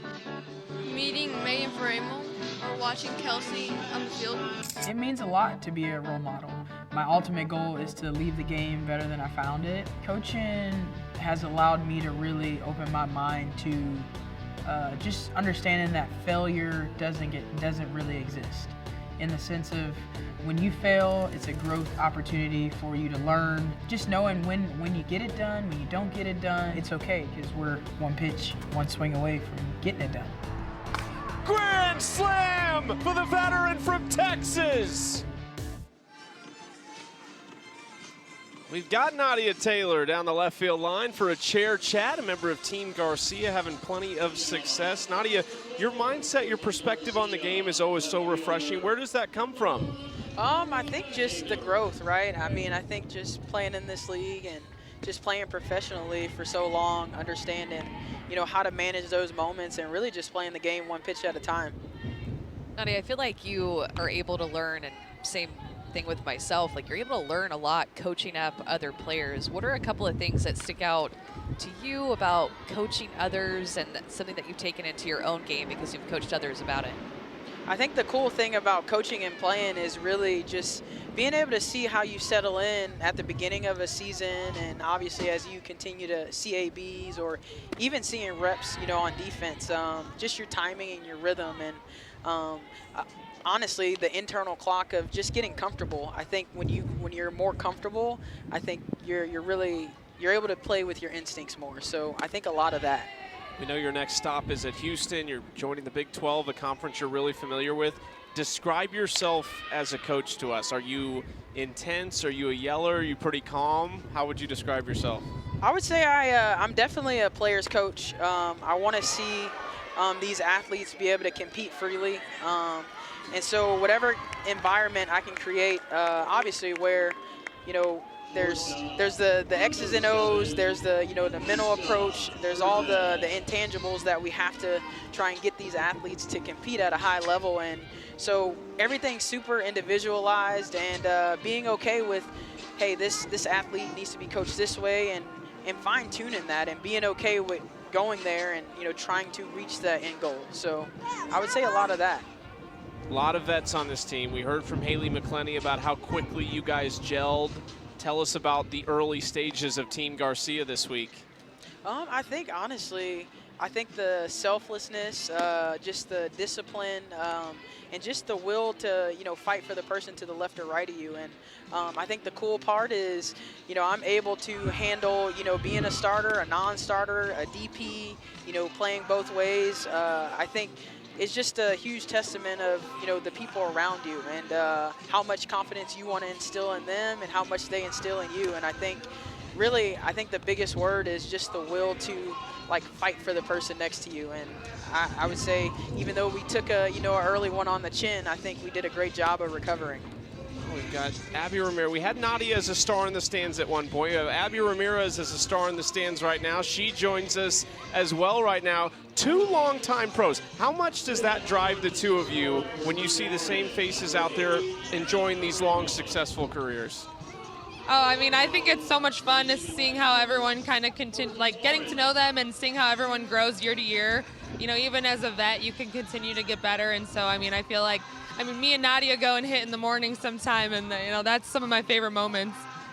Nadia and Abby can answer this question next, but what do you guys feel like you're going to work on after this AUX season ends to be prepared and most prepared for the championship season? I would say really seeing, moving pitches, really try and get off of some live arms, but really, oh, I like that. Okay. And yeah, really just, okay. And really just trying to get that game time experience. I think with being able to play in AUX, we were really able to settle in with some ABs and live reps. So that's what I'm going to continue to do, obviously with the training and agility and footwork. But Abby, I got a question for you. What's up, Nad? Who are you rooting for this game, and who are you sitting next to? Well, I'm sitting by the White Sox here, right? It's Addie and Abby, so we connected over that. Addie, give a wave. I don't really know who I'm rooting for. I'm just rooting for my friends right now. I got a lot of friends on both sides, so just hope everyone has fun. A very politically correct answer. Nadia, Abby, thank you so much for joining us. Thanks, guys. 2 longtime pros right there, Abby Ramirez and Nadia Taylor. And Nadia Taylor, I think Nadia's one probably, she definitely strikes me as a player's coach, but probably one of those that if you do get her going a little bit, if she yells at you, you know something's going on, right? Yes, no doubt. If Nadia, I think, is mad, then you know you've really done something wrong. She was at Michigan State as an assistant coach, joins Houston, and what a great hire for the Houston softball program as they get set for Big 12 play. And I think actually officially joining the conference in the coming days. Sam Fisher fouls that one out of play. 1-2 count. Megan Faremo is the new pitcher who replaced Haley Wagner. She's been really impressive in her rookie season. I think one of those arms that will be highly coveted in the championship season as well, as Gano gets Fisher for out number 2. Good productive out, though, by Sam Fisher to advance Hayward from second to third, hitting behind the runner. It's a big run over there. 10-inning win points on the line right now. Delaney Wiz, who we heard from earlier with Savannah. She is having a great season, her second season pro, first year of Athletes Unlimited. Watches strike 1 from Faremo. We cannot escape the Bruin matchups right now. And there's another one on deck between Garcia and Faremo if Wiz can move the line.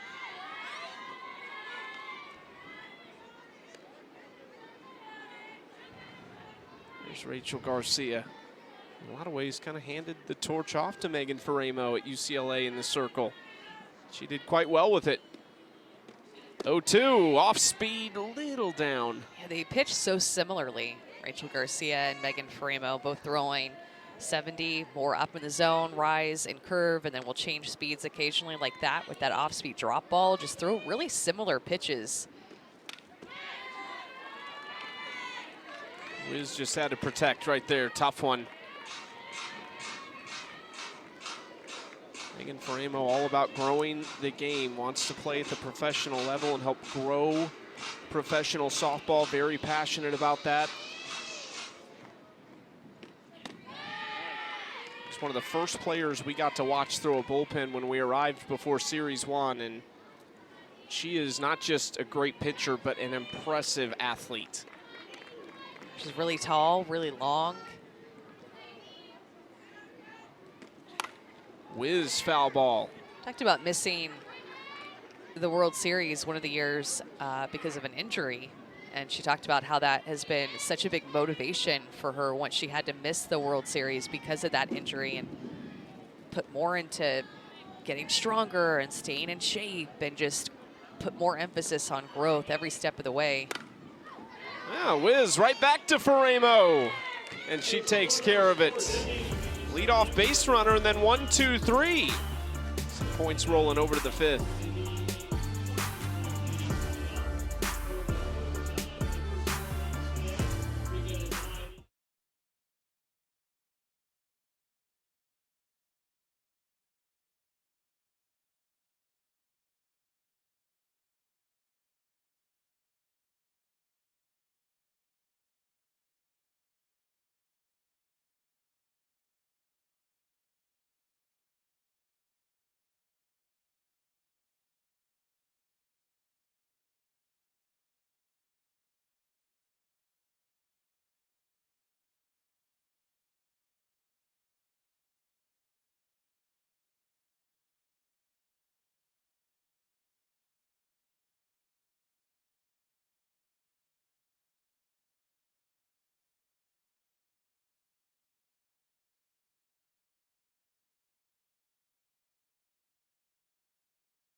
Wearing number 12 represents my dad. He was number 12 growing up. He played slow pitch competitively, and just like, I remember going to the fields. I don't remember a lot about it, but I just remember being there and it being really hot and just like the atmosphere and like smelling like dirt and like grass. So every time I put on the uniform and the number especially, it reminds me of him and it brings me a lot of pride and joy.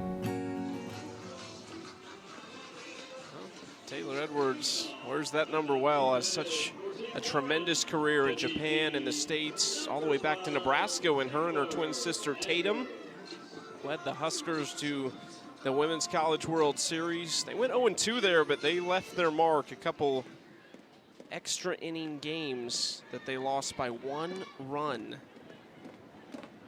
Question is, for Husker fans, will they go back to Oklahoma City? Jordy Ball, the biggest transfer in the history of transfers, leaving Oklahoma, a 2-time national champion, and going to Lincoln, Nebraska, her home state.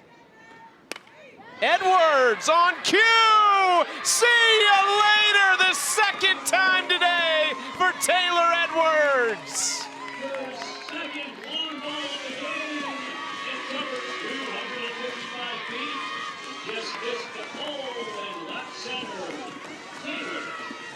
Feeling like Taylor Edwards is having an MVP type day. 3 for 3 with 2 home runs now and a double. Going to school from the first pitch that she saw from Brooke Yanez, trying to take it to that outside corner, and Taylor Edwards just adjusts and hits a 51-mile-an-hour pitch out of here. Left her bat at 75 miles an hour and went about 260 feet. You said it, MVP level performance right now. She is tied for 12th with Amanda Lorenz, but the gap between 12th and 8th place is less than 30. So she could climb all the way up into the top 8 by the end of today. 3 for 3, 2 solo shots, and a double.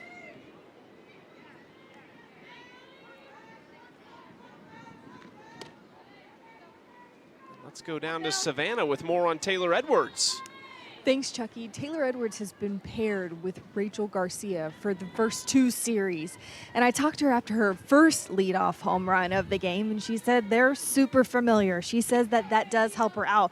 But something to take into account in that home run is that she's also been paired with Brooke Yanez because they've been on the same team as well. So when she's coming into these ABs against Team Garcia tonight and in our final day of AUX, she knows that she's seen these pitchers from behind the plate to help her out when she's in the box. She's such a great mind, too. Behind the plate, calling games, and then using that just sounds exactly like Taylor Edwards. Having so much success. Filler walks right after that. They've put themselves in the driver's seat right now for 20-inning win points. Don't forget, history is going to be made as Athletes Unlimited brings the first ever professional softball games to the Little League Softball World Series in Greenville, North Carolina, August 9th at 4:30 and 7 Eastern on ESPN2, so do not miss it. It's going to be incredible. The heroes of the game competing in regular season games in front of the Little League players and their families. Talked to Steve Keener, President and CEO of Little League, yesterday. He's really looking forward to that event, as I think these players are going to really enjoy it as well. Yeah, it's going to be awesome. I can't wait to see those little leaguers in the stands and getting to watch some of their favorite players take the field. A lot of interaction between those teams. Sis Bates and Aaliyah Andrews went up last season, but there were no games played there. They just visited, got to talk to the players and meet some of them. Steve Keener said they were thrilled to see those two. Imagine when 60 pros walk through the gates. Yanez wants to talk to Delaney Wiz right now as they battle it out with Vidalis. Wonder is there a chance? Brooke Yanez and Rachel Garcia have been on the same team all 3 series. Is there a chance we would see Faremo, Yanez, and Garcia on the same team in the championship season? I think it's gonna be tough. Garcia and Faremo right at the top. Yanez as well with the lefty. There's not a lot of lefty throwers. As Vidalis goes down swinging. Big out number 1 right there. Number 30, Jesse Warren. Take a look at the leaderboard. Rachel Garcia still up top, 220 points clear of Aubrey Leach. This game will have a big impact on that, though. It could help Aubrey Leach in a big way if Team Warren can win this game. Because Aubrey still has her doubleheader tomorrow. Mia Davidson's up there as well on that orange team. And the doubleheader day can be the big day. That's coming your way on Tuesday when we will crown a champion. A lot riding on that doubleheader. Big opportunity for Aubrey Leach and company to make some moves. Warren left side. Ortez down to a knee, over to Bates, and it pops out of her glove. It's a low throw. Filler is into second with 1 out. Next up, the catcher, number 41. That ball took Ortez pretty deep into the hole, and I think, too, she was possibly thinking Sam Fisher was going to be able to feel that as right in front of her that play happened. So deep into the hole, tried to make a throw. She's falling toward the line. Tough play to make, but Team Warren now 2 on. Jordan Roberts, who's feeling like she's due right now. Strikeouts in both of her first 2 at-bats.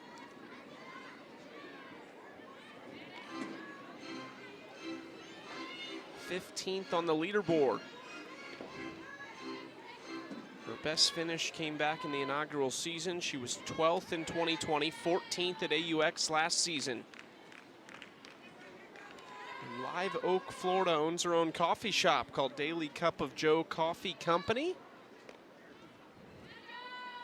That was the one thing that was going to be really tough for her coming to Rosemont this season, was leaving what she called her baby behind. Living out her dream with that coffee shop. Love the name of it, and passionate about being an entrepreneur and good coffee. Wants to take it on the road, make it a little mobile setup. Watches that one upstairs, ball 2, 2-2. She really, what she should do is set up in the hotel. That would be smart. I believe it was Jimmy Butler in the bubble in Orlando during COVID in the NBA who made a ton of money selling coffee out of his room. She could do that here. Jimmy Butler made a ton of money from coffee, huh? Well, other things too, yeah. but you know. Yeah, it just, I mean, a side job when he's making millions, nice. Yanez gets her swinging right there. Look at how Brooke Yanez in this pitch sequence moves the ball around. So she got Roberts to swing early in the count, tried to nibble on the outside corner a bit, but where she started to have success was more up in the zone. So she decided to stay there. That pitch set up this next pitch to get a pitch up and in on her hands for the strikeout with the runner in scoring position. Off speed to Gano, too high in the zone for ball one. You just love watching that, don't you? The setup and then back. It's just everything to me. And it's so hard in this league, too, to do that against these hitters because it always feels like they're one step ahead. Exactly. And just seeing where they're moving the ball around, you notice that nothing was really through the strike zone in that. She's trying to get Jordan Roberts to chase out of the strike zone, using pitches out of the zone to set up something else. Just has such good spin. I mean, you see her drop that pitch low and in right there and able to just throw it about 56, 57 and drop it in there right at the knees just off the plate. Ahead of Courtney Gano here. She homered yesterday, fouls this one toward the dugout. Still 1-2.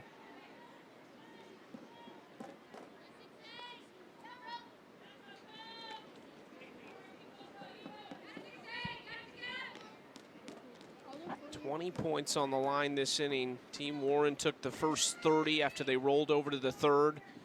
We have the rollover points now from the fourth inning. Swing and a miss. 3 strikeouts in the fifth for Brooke Yanez. But Taylor Edwards, again. 5th home run of the season, 2nd home run of the game. Both of them solo shots, a 3-for-3 day for Taylor Edwards and a ton of extra bases and RBI.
Bottom of the fifth, 20-inning win points on the line for Team Garcia as they trail Team Warren 6-4 in the second game of our doubleheader.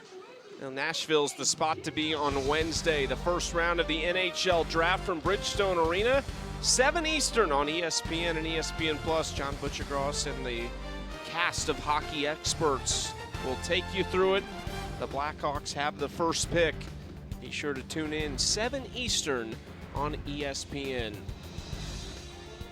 Rachel Garcia and Megan Faremo facing off to start the bottom of the fifth. Team Garcia needs 1 run or more for those all-important inning win points. Garcia top of the leaderboard by 220 over Aubrey Leach, a team they took 120 win points from. Think about the swing that could have been In that 5th inning, Team Leach took a 2-0 lead with 50 points on the line, and then Team Garcia just went wild with 8 runs, and that really a massive swing on the leaderboard. Yeah, not very often when we show the bio and the stats that you see a player with negative points on the day, but Rachel Garcia up to this point, minus 14 points. That comes after 150 in game 1, so she's sitting at 136 combined today.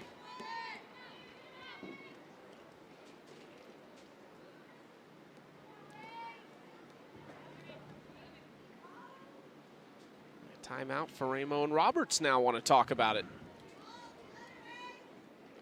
It's one thing you see too, and a lot of times with the rookies, with the catchers who just haven't had them nearly as much, just trying to work through some things in game.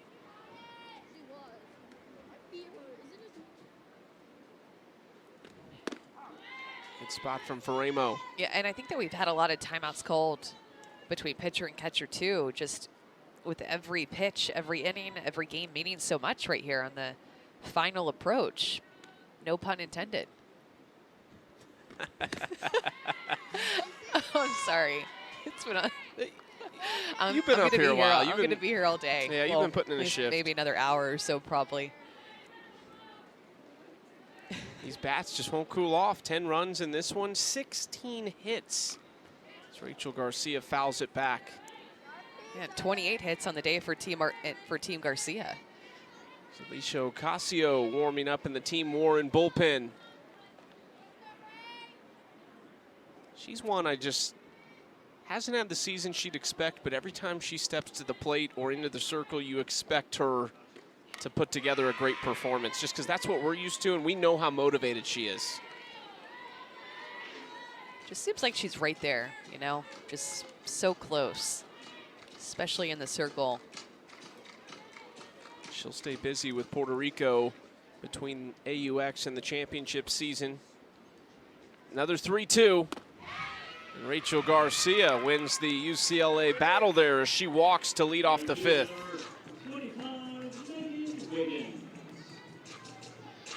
Megan Wiggins. Back-to-back top 5 players on the leaderboard in the order for Team Garcia. Wiggins sitting in the 5th spot, just 26 points behind Mia Davidson for 4th. She's had such a good day today, too. I mean, look at her all the way up to 5th spot on the leaderboard. Kelsey Stewart-Hunter coming in for Rachel Garcia at first. There's the leaderboard as it stands right now. Jessie Warren and Andrea Filler, the lone players from Team Warren up there. A lot of gold, though, in the top 10. 5 players from Team Garcia. Wiggins could pass Mia Davidson on this at bat with the right recipe. Megan Wiggins' best finish was at AUX last summer when she was in 19th place. Well on her way to her best finish by far, and it hasn't been for lack of production. Talked about just being the best teammate she can possibly be, trying to make sure she helps her team win in any way she can.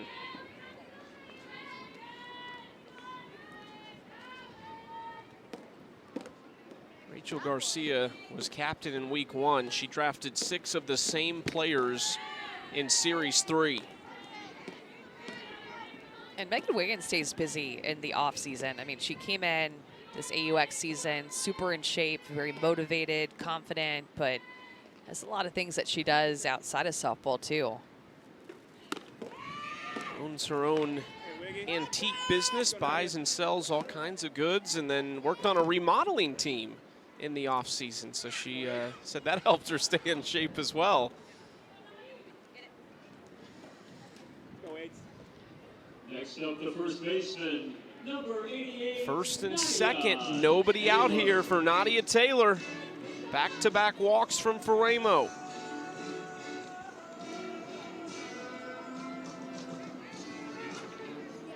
Nadia Taylor has had a couple of good at-bats. today in the doubleheader really come through for Team Garcia. That is a powerful cut through that first pitch from Faremo. And she gives that little, that little smile after that big swing.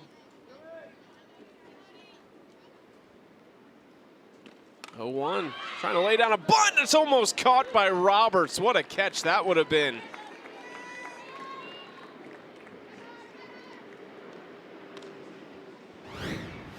And Nadia Taylor bunting. Yeah, she's reading that the corners are back. Both Gano and Warren playing back behind the bag, and Jordan Roberts looks up to find it. Almost got there quick enough. Taylor swinging this time. Driven over the center field wall. Nadia Taylor still got it. Hit a grand slam earlier this season. A 3-run shot this time. And Team Garcia responds, as they have done so many times. She's just had a day at the plate, pinch hitting, coming off the bench, and taking advantage of her opportunities. This is a curveball that's more up in the zone about belt high, a short swing, and let Faremo provide the power to send it right back up the middle of the field. 40 points for that home run for Nadia Taylor, and also helps her team win the inning and gives her team the lead. How big could that one possibly be? 40 for her, 20 for the inning win, and then the potential now is they're in the driver's seat for the game.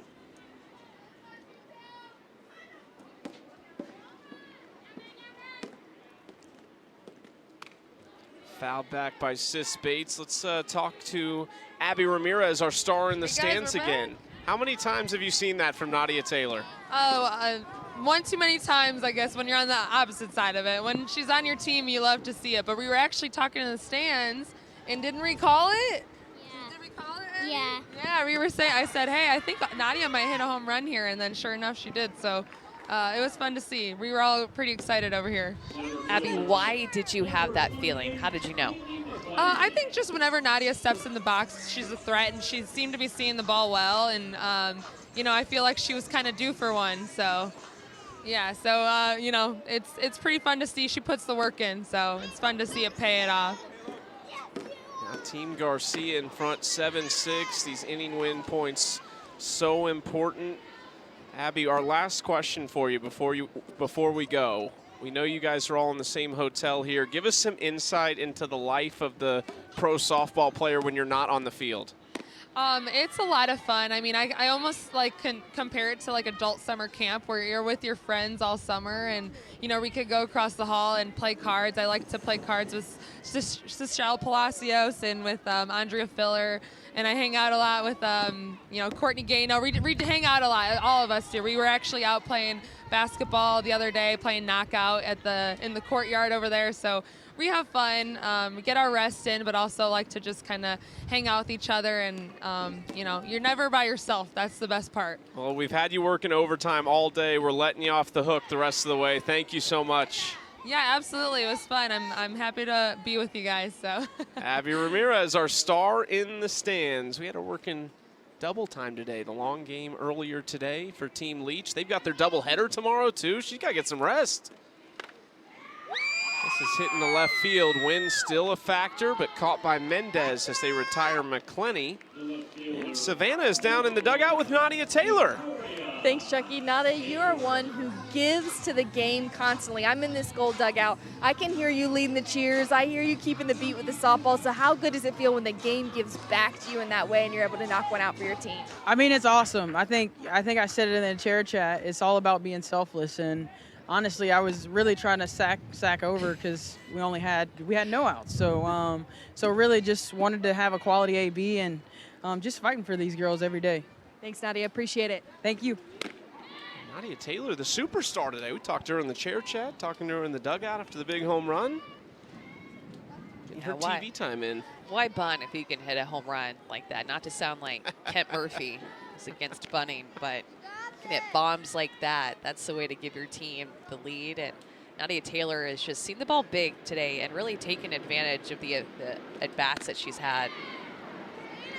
Part of me does want to see Nadia Taylor lay down a bunt. Maybe tomorrow. Some of the biggest swings of the season from her. Warren, easy at third base for out number 3. Team Garcia collecting those inning win points. This one swing, a 3-run home run by Nadia Taylor to collect inning points. She gets 40 individual points for the bomb. Oh, and her team has the lead late in the game now.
Did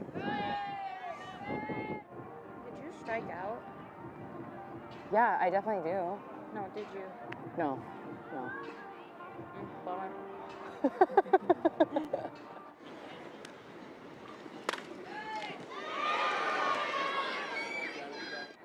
gotta hit it that hard at me? You see me? My trust in you, I literally stopped running because I was like, she's never dropped the ball in her whole life.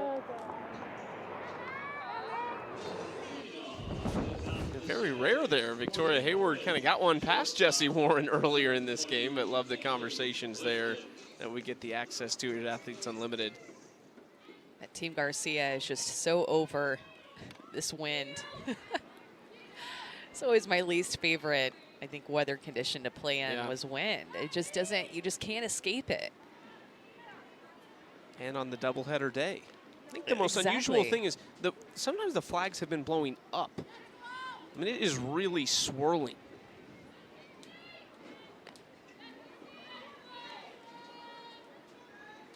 Taylor Edwards, the game leader in points with 130. 2 home runs, some inning win points as well. Certainly some MVP points coming her way, you would think. Team Garcia with 11 hits, 7 runs. Kaylee Clifton leading things off here in the 6th. Slow roller to Ortez. And 1 away. Taylor snow cones it at first. The left fielder, number 35. Astros Dodgers, our Sunday night baseball matchup, and that is starting pretty quickly actually. Our coverage has already began. Baseball Tonight Sunday Night Countdown on ESPN, ESPN Deportes, and ESPN Radio. The game starts at 7 Eastern. Be finishing up here just in time to catch Sunday Night Baseball. You joined us late. This is Athletes Unlimited AUX Softball in Rosemont, Illinois. It's the shortened season. Athletes Unlimited returns just about 4 weeks' time for the championship season that lasts 5 weeks. Same spot and same place here on ESPN as well. I think this will probably be one of the more memorable days for me from this season, mainly with just watching Team Garcia with this relentless fight today. Every time, literally every time a team has scored in the top half of the inning, they've scored at least one run and many times multiple runs to answer back. I mean, their fight has been something really special to watch. And a season where or teams have really struggled with doubleheaders. Ground ball left side from Shannon Rhodes as Sam Fisher takes care of her pinch hitting. And to your point, 6 times today, a team has scored in the top half. All 6 times Team Garcia has at least scored, and 5 of those times they have either matched that number or beaten it to win the inning points. Yeah, and home teams really haven't had a lot of success and victories during the AUX season, but Team Garcia trying to change that narrative today. Doubleheader teams 3-12 on the season. One of those wins was the first game of today. Could Rachel Garcia lead her team to a sweep of Team Leach and Team Warren? Slow roller right side. How about Brooke Yanez? 2 of the last 3 innings have been 1, 2, 3. Bottom of the 6th we go. 10 points on the line.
Athletes Unlimited Softball on ESPN is sponsored by Air National Guard.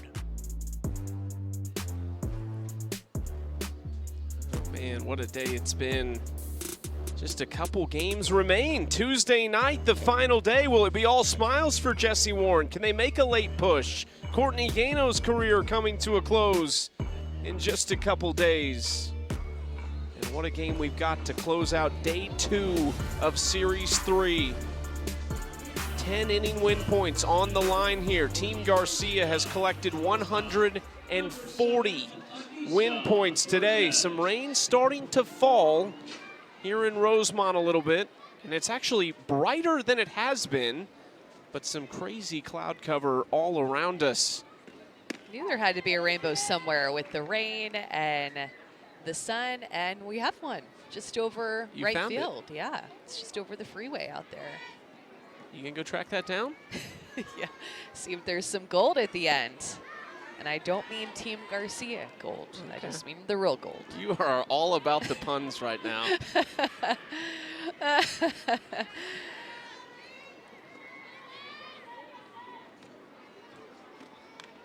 Ortez did not like it. 1-2, she's behind Faremo. Biggest mover today, Haley McClenny. In the 6th spot on the leaderboard, has moved up 12 places. She is only 2 behind Mia Davidson, 20 behind her teammate Megan Wiggins, and 36 behind Anissa Ortez, who just goes down on strikes to Faremo. The AU Softball Championship season, we've been talking about it. It's back here in Rosemont, July 28th through August 27th. Season tickets, 3-game mini plans, group tickets, and more now available. Go to auprosports.com/tickets to get yours today. It's not just the great action, too. The autograph lines after are always a fan favorite.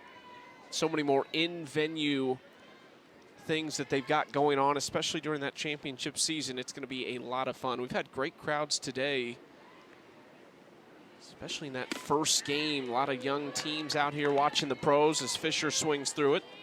You need to come and check it out if you aren't going to be here on Tuesday for final day of the AUX season. You need to come on out for the championship season. That's just happening in a few weeks. The majority of the athletes in this AUX field will return, along with Sierra and Sydney Romero, Hannah Flippin, Erica Piancastelli, Gwen Svekis, Alyssa Denham, among others. Kat Sandercock, one of the biggest rookie names that will join. Madison Husky, Caroline Jacobson, Rachel Becker, a couple others.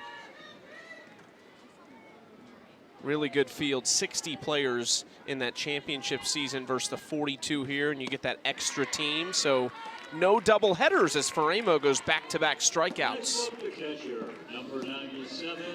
Don't forget the first round of the NHL draft Wednesday, 7 Eastern on ESPN and ESPN Plus. A great crew led by John Butchergross doing all the breakdown you need on every pick. The Blackhawks, the first overall pick, Connor Bedard, most likely headed to Chicago. Look at all these swings and misses that Megan Faremo is getting all of a sudden. I mean, 2 strikeouts, struck out Ortez on a changeup, and then Sam Fisher on that rise ball, getting a lot of swings and misses on this curveball. She's feeling it right now. Has retired 5 straight, actually. The last inning, 2 walks, 3-run shot from Taylor, and then Faremo, strikeout, fly out, ground out, and 2 strikeouts in this inning. Trying to give her team one more chance in the 7th.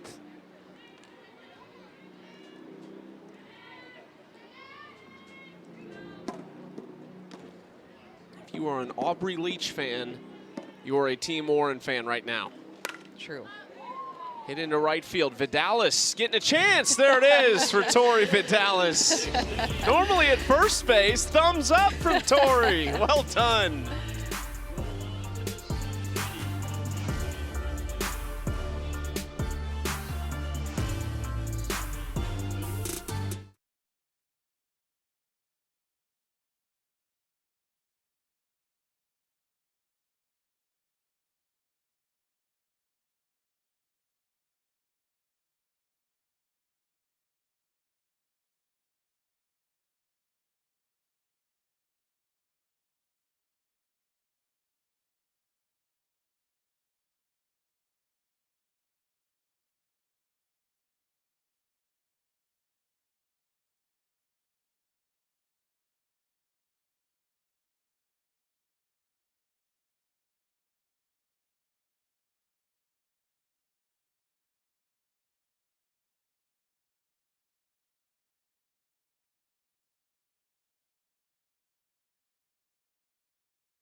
Good job! We won it!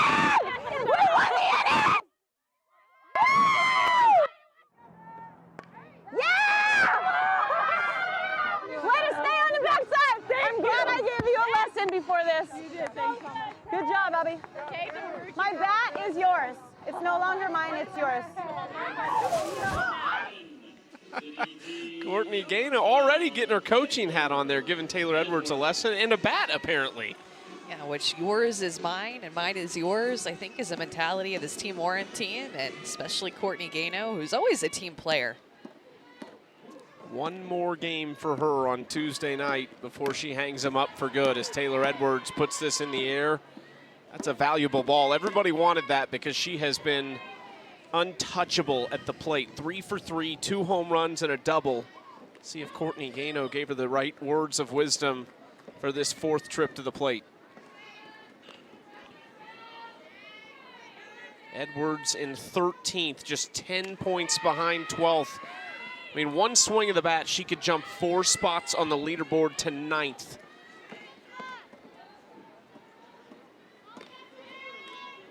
No one has ever had a 3 home run game in AUX or the championship season.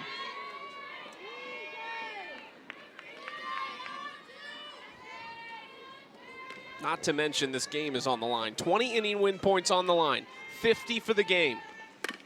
Ground ball, Sis Bates over and takes care of it for out number 1. Second baseman, number 9. 13 runs scored. Aspiration committed to planting 10 trees for all of them. 6 home runs in this game, 2 by Taylor Edwards that you just mentioned. Haley Clifton. Haley McClenny, by the way, it seemed like a while ago, led off the game with a home run. Delaney Wiz and also Nadia Taylor with a 3-run home run that has given Team Garcia the lead. 6 home runs. Those piled up quickly. I didn't really realize that there were 6 hit until we put together that package. Yeah. Plenty of them. There's Nadia over there with a 3-run shot in her back pocket. Maybe some MVP points going to go her way as well. Andrea Filler with 1 out. And a 1-1 count against Brooke Yanez, who 2 of her 3 full innings of work have been 1, 2, 3 innings. And base hit. Filler snaps a 6 straight retired streak there for Yanez. 29, Tori Vidalis. Tori Vidalis with a big chance. Tying run at first, go-ahead run at the plate. Team Warren 0-2 yesterday on their doubleheader day. Team Garcia trying to improve to 3-0 this week.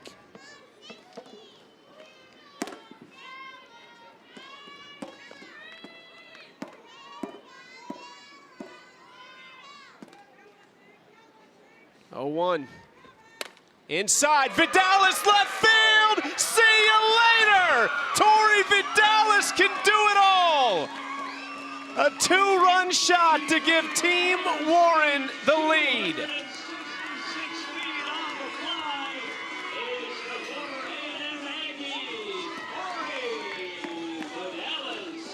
It's actually her first home run of the AUX season, and adding some RBI to her total too. Look at her just drop her barrel to that pitch.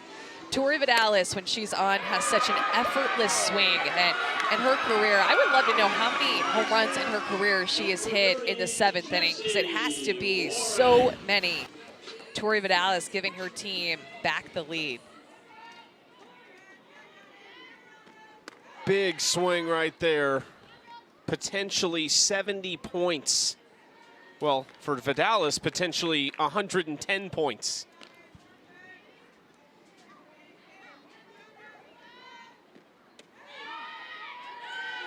Strike to Jessie Warren, didn't quite agree with it. 1-1 count. Tori has still had a hit now in every game this season. And she is now the only one, because Danielle Gibson reached base but did not have a hit in that first game for Team Leach. Vidalis, it could be worth more than 110, because you have to think MVP voting. As Warren fouls that one back, so if she were the first one, it could be 170, and Savannah has Tori right now. Thanks, Chucky. Tori, your first one of AUX. I know you've been waiting on that. Yeah, I actually was. I was just thinking that. I was like, oh, I haven't hit a home run yet. I should try to lift it a little bit. Like, it worked. To be able to come through for your team like this has been a back and forth battle.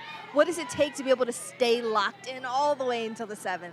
Yeah, I think everyone's just fighting for the points, you know, fighting to do well, and really just fighting to feel good in the box, at least for me. So I struck out, had to stay locked in, come back the next inning.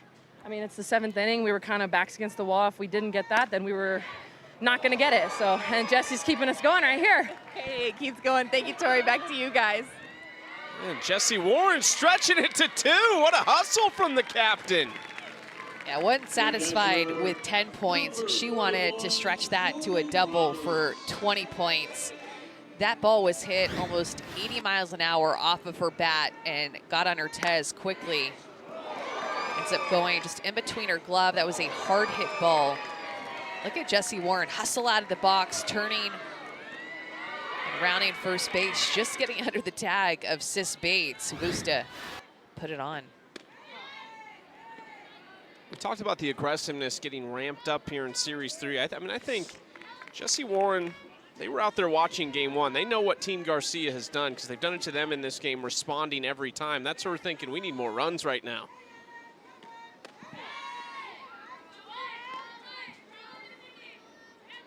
Jordan Roberts would love to deliver that. She is 0 for 3 with 3 strikeouts.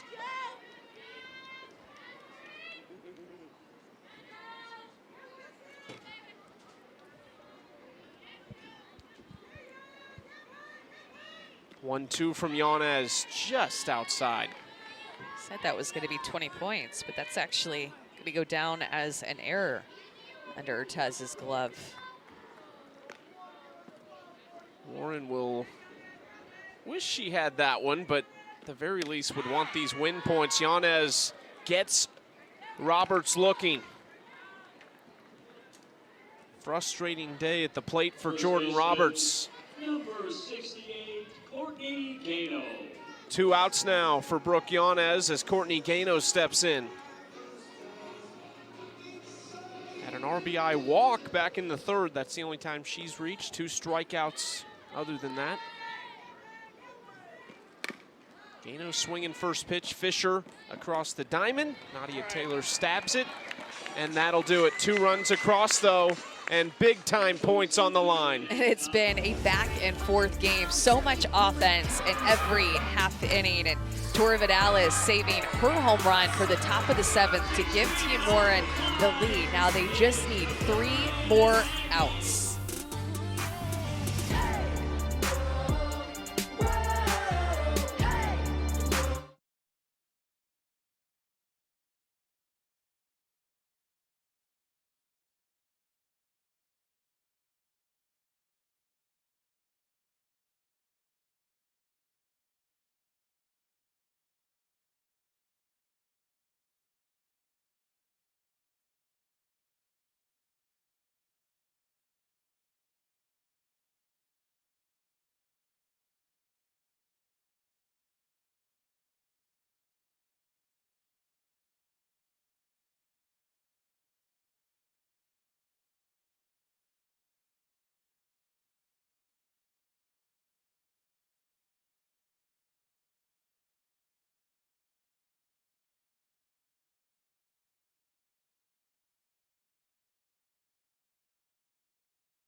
There's a longtime pro out there, retired last season, Amanda Chittister with her furry friend, playing some fetch. Oh, nice catch.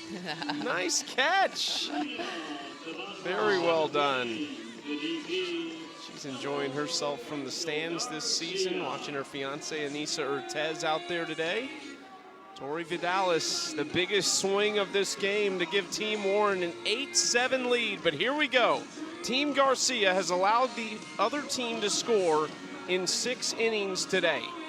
Every one of those innings, they have scored at least 1 run, and in 5 of them, they have matched the total or beaten the total.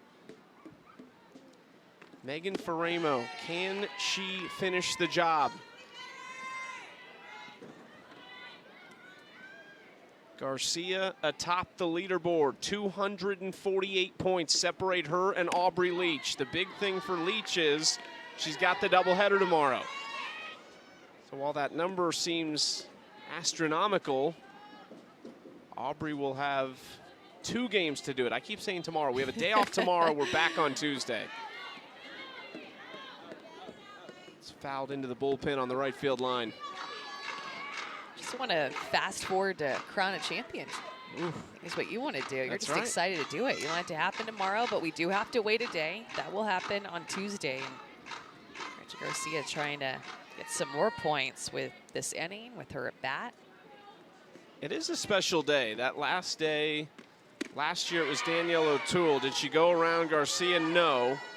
But I can remember Danielle O'Toole played in the first game, got to the top of the leaderboard. The second game went into extra innings. O'Toole was in the stands watching on as that went. And she knew, I mean, you know where you're at that point. Obviously, your season's over.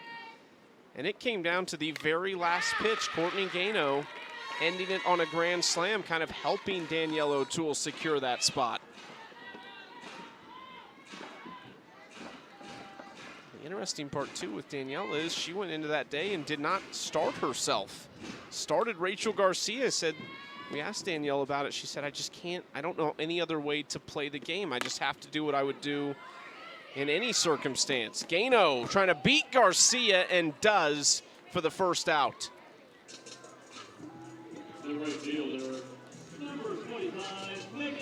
Actually, Rachel Garcia asking to challenge that. And why not? If you've got some to burn, why not do it? Yeah, just to see and make sure. This is big, too. Jim Cooper headed over to the headset to talk to our replay official in studio. Let's see. It's close, but I think she got her foot just in there. Yep, this should be a quick one. I like the move from Garcia, though, just to understand the situation. You have a challenge. Why would you take it with you on a close play? Might as well check. Yeah. And it was a quick review. Well done by our replay official off-site today, and Jim Cooper. One away. Big out there with Wiggins coming to the plate and Nadia Taylor on deck.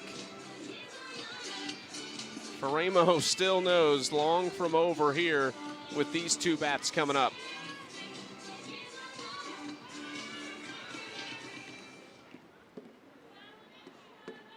Faremo has retired 7 straight after the 3-run home run from Nadia Taylor.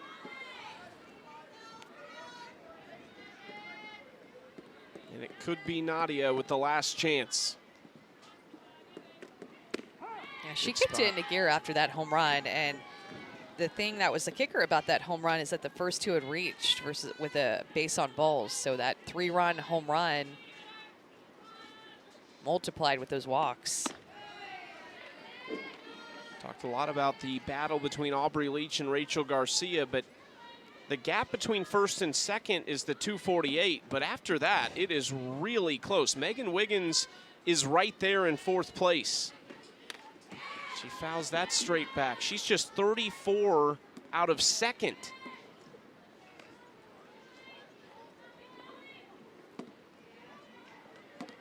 That's one swing of the bat and could climb up and chase her captain a little bit.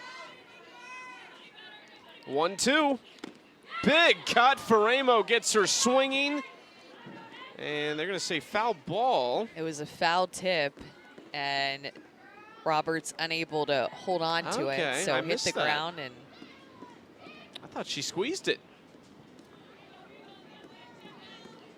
Another 1-2 off speed. Wiggins had to stay with it.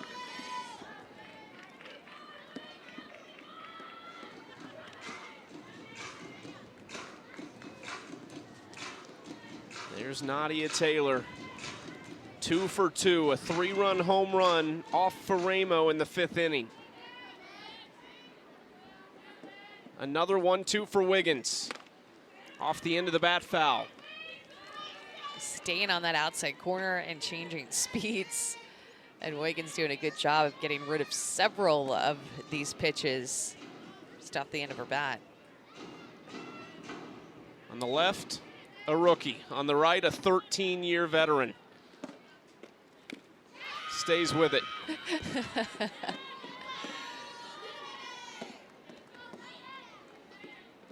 You can tell she's having fun. Today had a couple of hits, and the first game was 2 for 4. A couple of hits in this game. She's 2 for 2 with that walk. Feeling good at the plate. You can tell she's having fun.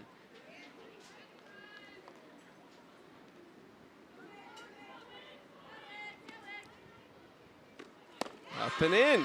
Ball 2. Great pitch call right there. Been hanging out on the outside corner. You go hard up and in, opens back up the outside corner. See if she can execute a pitch. Here's the 2-2. Wiggins got a piece of it. Wynn pushing, Mendez in, and there's 2 outs. Here comes Nadia Taylor. 3-run home run last time that she came up. She offered to bunt the pitch before, and then she got another pitch to handle right after that, and she was on time with it. Nice swing by Nadia Taylor for that 3-run home run. Nadia sits in 15th on the leaderboard. Watches strike 1. Good spot from Faremo. Nadia's best finish was 25th at AUX in San Diego last season. She's finished anywhere from 25 to 29 all 4 seasons she's played. 0-1 upstairs.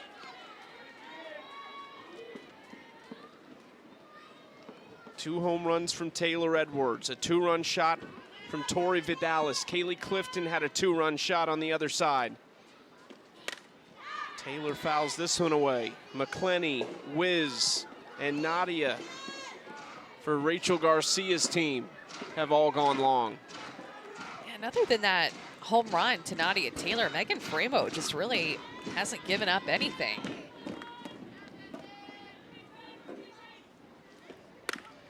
Back to Faremo, and a little bit of a high throw, but she retires 9 straight batters to close out the game, and a huge win for Jessie Warren's team. That is 70 points they just collected from the last 2 innings and the game. Maybe some Tori Vidalis MVP points, maybe some Megan Faremo. It's going to be another tough one to decide with all the offense that we had in this game. That leaderboard is tight. Rachel Garcia leads the way, but Team Warren making things interesting. We are back on Tuesday, day off tomorrow. Team Leach's doubleheader Tuesday, and we crown a champion. You do not want to miss it. 4:30 Eastern on ESPNU for Game 1. For Amanda Scarborough, Savannah Collins, and our entire crew, I'm Chucky Kemp. So long.